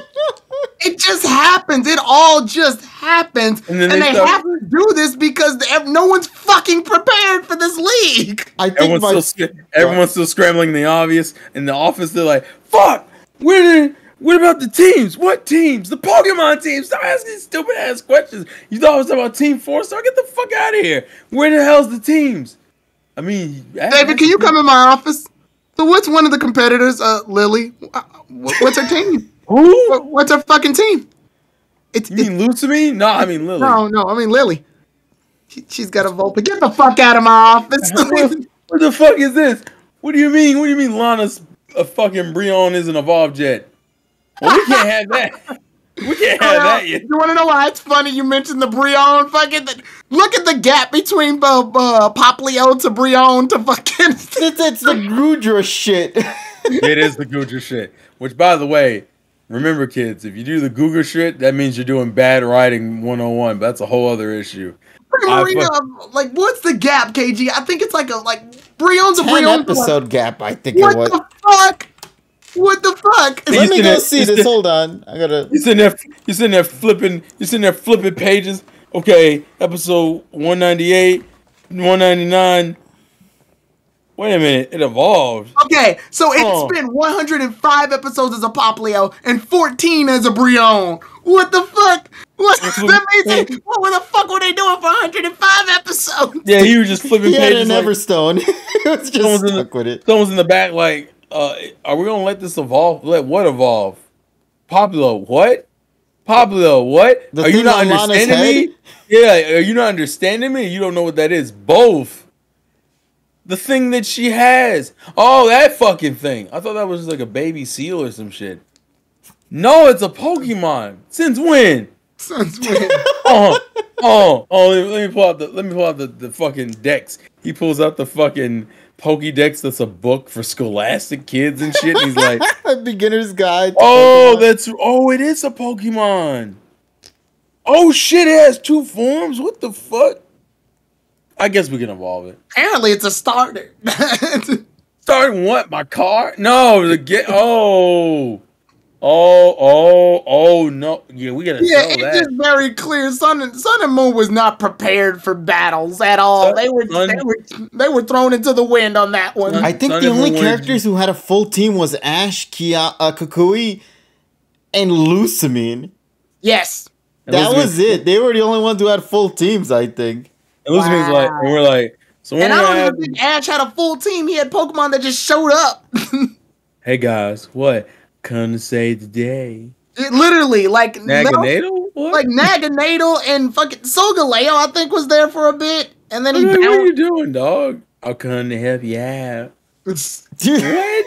Why are you? What happened to you since I left you? I found this thing called weed, man. My mom said it looked like a dream catcher. It catching all my dreams, baby. Oh, where am I? Wait, did Sophocles only have Togedemaru and Vikavolt? Or those is only... What the fuck? Dude! Dude, just remember, Tyrone. Guys. Top 8. Guys, listen.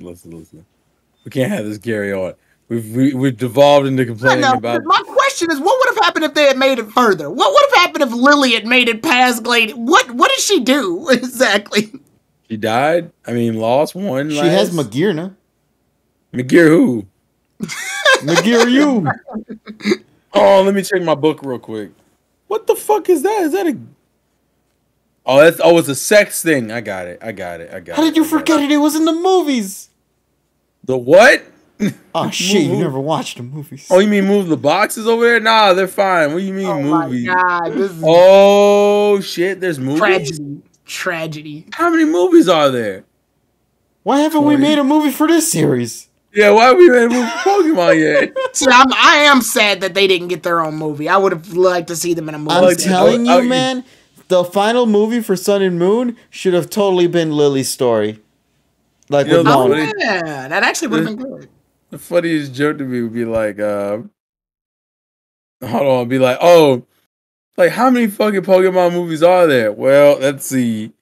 150 Pokemon minus 20 movies. Goddamn 37. Goddamn 37. Sun and Moon is the first series to show legendary Pokemon having sex. You're not wrong, actually. Oh yeah. Why Pokemon legendarily having sex? That's not what you said. Solgaleo, Lunala. Yeah, they had sex and gave birth. I like how Tyrone just named the sex partners, not what happened. Just when Lunala and Solgaleo love each other very much. The show doesn't really like go into depth with it. It just shows Solgaleo. It just shows the fucking, but doesn't show the explanation. And then Cosmog just sort of pops out. Just like that. Lollipop. Ooh, lollipop. Yeah, there you go. There's Nebby. And then it plays the Pokemon jingle. No, yeah. There he is. He's Nebby. That's me. Oh, we've gone off the deep end. I want this to be stated. Yeah. In other words, Sun and Moon, great series. Thanks for talking. Oh god. Yeah. As long as you enjoy it, Sun and Moon's great. It's funny that we're all stands of like 3 of the last 3 regions. Post reboot, basically. Post reboot. X, Y. Yeah, I feel like we talked about OS the least out of all of this. What? That's because OS sucks some dick. I mean, whoa. No, actually, no. We talked about OS, but we never talked about it like in one moment. We always keep bringing up OS it doesn't the whole discussion. Misty has her character development moment at the end of Johto, and it's the World Cup. Yeah, that's it. That's her moment right there. Yeah, and Brock doesn't really develop until we hit like Diamond and Pearl. And we talked about Diamond and Pearl for a bit, but I think we already talked about Diamond and Pearl a lot already beforehand. Yeah, we're gonna leave it as it is. So yeah, thank you guys for watching. I appreciate it. We appreciate it. The Tripod Appreciated it. Not the Cyclops. We don't know about that motherfucker. He weird. Tomorrow, I believe Tyrone and KG are streaming, correct? And TSS, actually. Yes. Mm-hmm. Tyrone, you're doing Final Fantasy X, right? Correct. KG's doing his reaction. Correcto. And TSS is continuing Tales of Vesperia Definitive Edition. Yes. Correct. And then the weekend will be interesting because it's a holiday weekend and... There's a holiday this weekend? I don't know. Yeah. I feel like I'm working all of it, so... Yeah, that sounds about right. Mm-hmm. So fuck Kevin. And Tyrone has a thing going on, but I don't know if Tyrone wants to talk about that. 12 hours, 8 p.m. to 8 a.m. marathon stream. Wait, it's not 8 a.m. to 8 p.m.? No, it's 8 p.m. to 8 a.m. Because 8 a.m. He's starting Sunday night and ending on Monday morning. Yes. And then after I'm done with that, I'm going to go to sleep for a long, long time. Yeah, it sounds like you're dying. At least until the Pokepod. Yeah, I was about to say, you got to tell us about your experience on that then. So from 8 p.m. to 8 a.m. to then go to sleep to wake back up at about... Right. I got to go to sleep at 8 a.m. to wake up at 8 p.m. Oh, God. Everybody wish Tyrone luck on his super omega 12-hour super duper. And I might, and for those who are curious, I might probably join a portion of that. Yeah, I welcome everybody. Show the fuck up, please, because that'll actually help me stay awake if there's people like there. Yeah. You know, chat. Tyrone's gonna be there. Terrell's gonna be there. TT. Yeah, that's it. Because I ain't gonna be there, so. Yeah, KG unfortunately won't join. And TSS says he has to fly. You're not even gonna show up for the beginning, KG? I'm at work, buddy. I don't get off work until 8. No. Oh, you would be walking home. Knowing KG, he'll like show up on Monday, like in the morning. How's that stream going, buddy? Yeah, I'll wake up. First thing I do was thanks for watching. Wait, what? Yeah, I'd be like, goodbye, everybody. Huh? Yeah. Oh, you're dead. I know, but shit, I might fall if I fall asleep on stream. That'll be the key thing that gets me out of subs right there. Falling asleep. People if Tyrone gets 50 subscribers, Tyrone has to call me on the phone no matter what time it is. There you go. Fair enough. Okay. No. If Tyrone falls asleep on stream, he has to DoorDash KG of food, but Tyrone gets to pick what the food is. Taco Bell, let's go. No, Tyrone, don't tell him. You don't tell him what you're gonna do. Donate 50 subs to Tyrone. He'll guarantee me some Taco Bell for a reaction on the. Like how the punishment is, I'm gonna buy you food, and you're like, fuck. Hey, it's not food. That's not a punishment at all. It's food he doesn't like. Yeah. Because you don't like shells with meat. No, I don't like Taco Bell.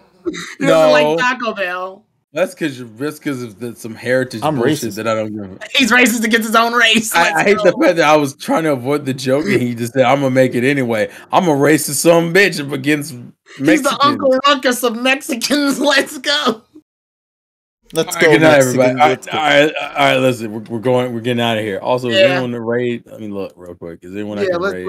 Who we gonna raid? I can't raid Taro, he's going to bed. I can't raid KG, he's going to bed. I can't raid. Oh, actually, I have a dude I can raid. The dude who raided me, Archive RV. Hold on, let me. Would you like to copy and paste that link? Yeah, I'll post it in the general.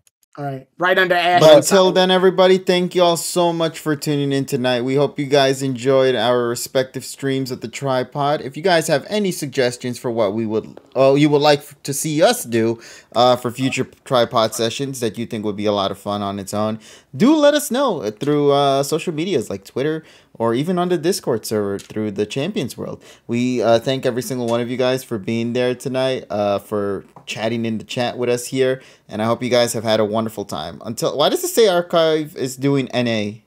Yeah, I don't care if he's doing NA. He's getting raided anyway. Okay, so we're just gonna all hit raid? Yeah. Yep. All right, so let's all go send some love to whatever this person's name is, Archive. RV. So thanks everybody for tuning in. We'll talk with all you lovelies in whatever video we make. Take care, and as always, have yourselves an awesome day. Wash your fucking hands. Let's get put away in peace.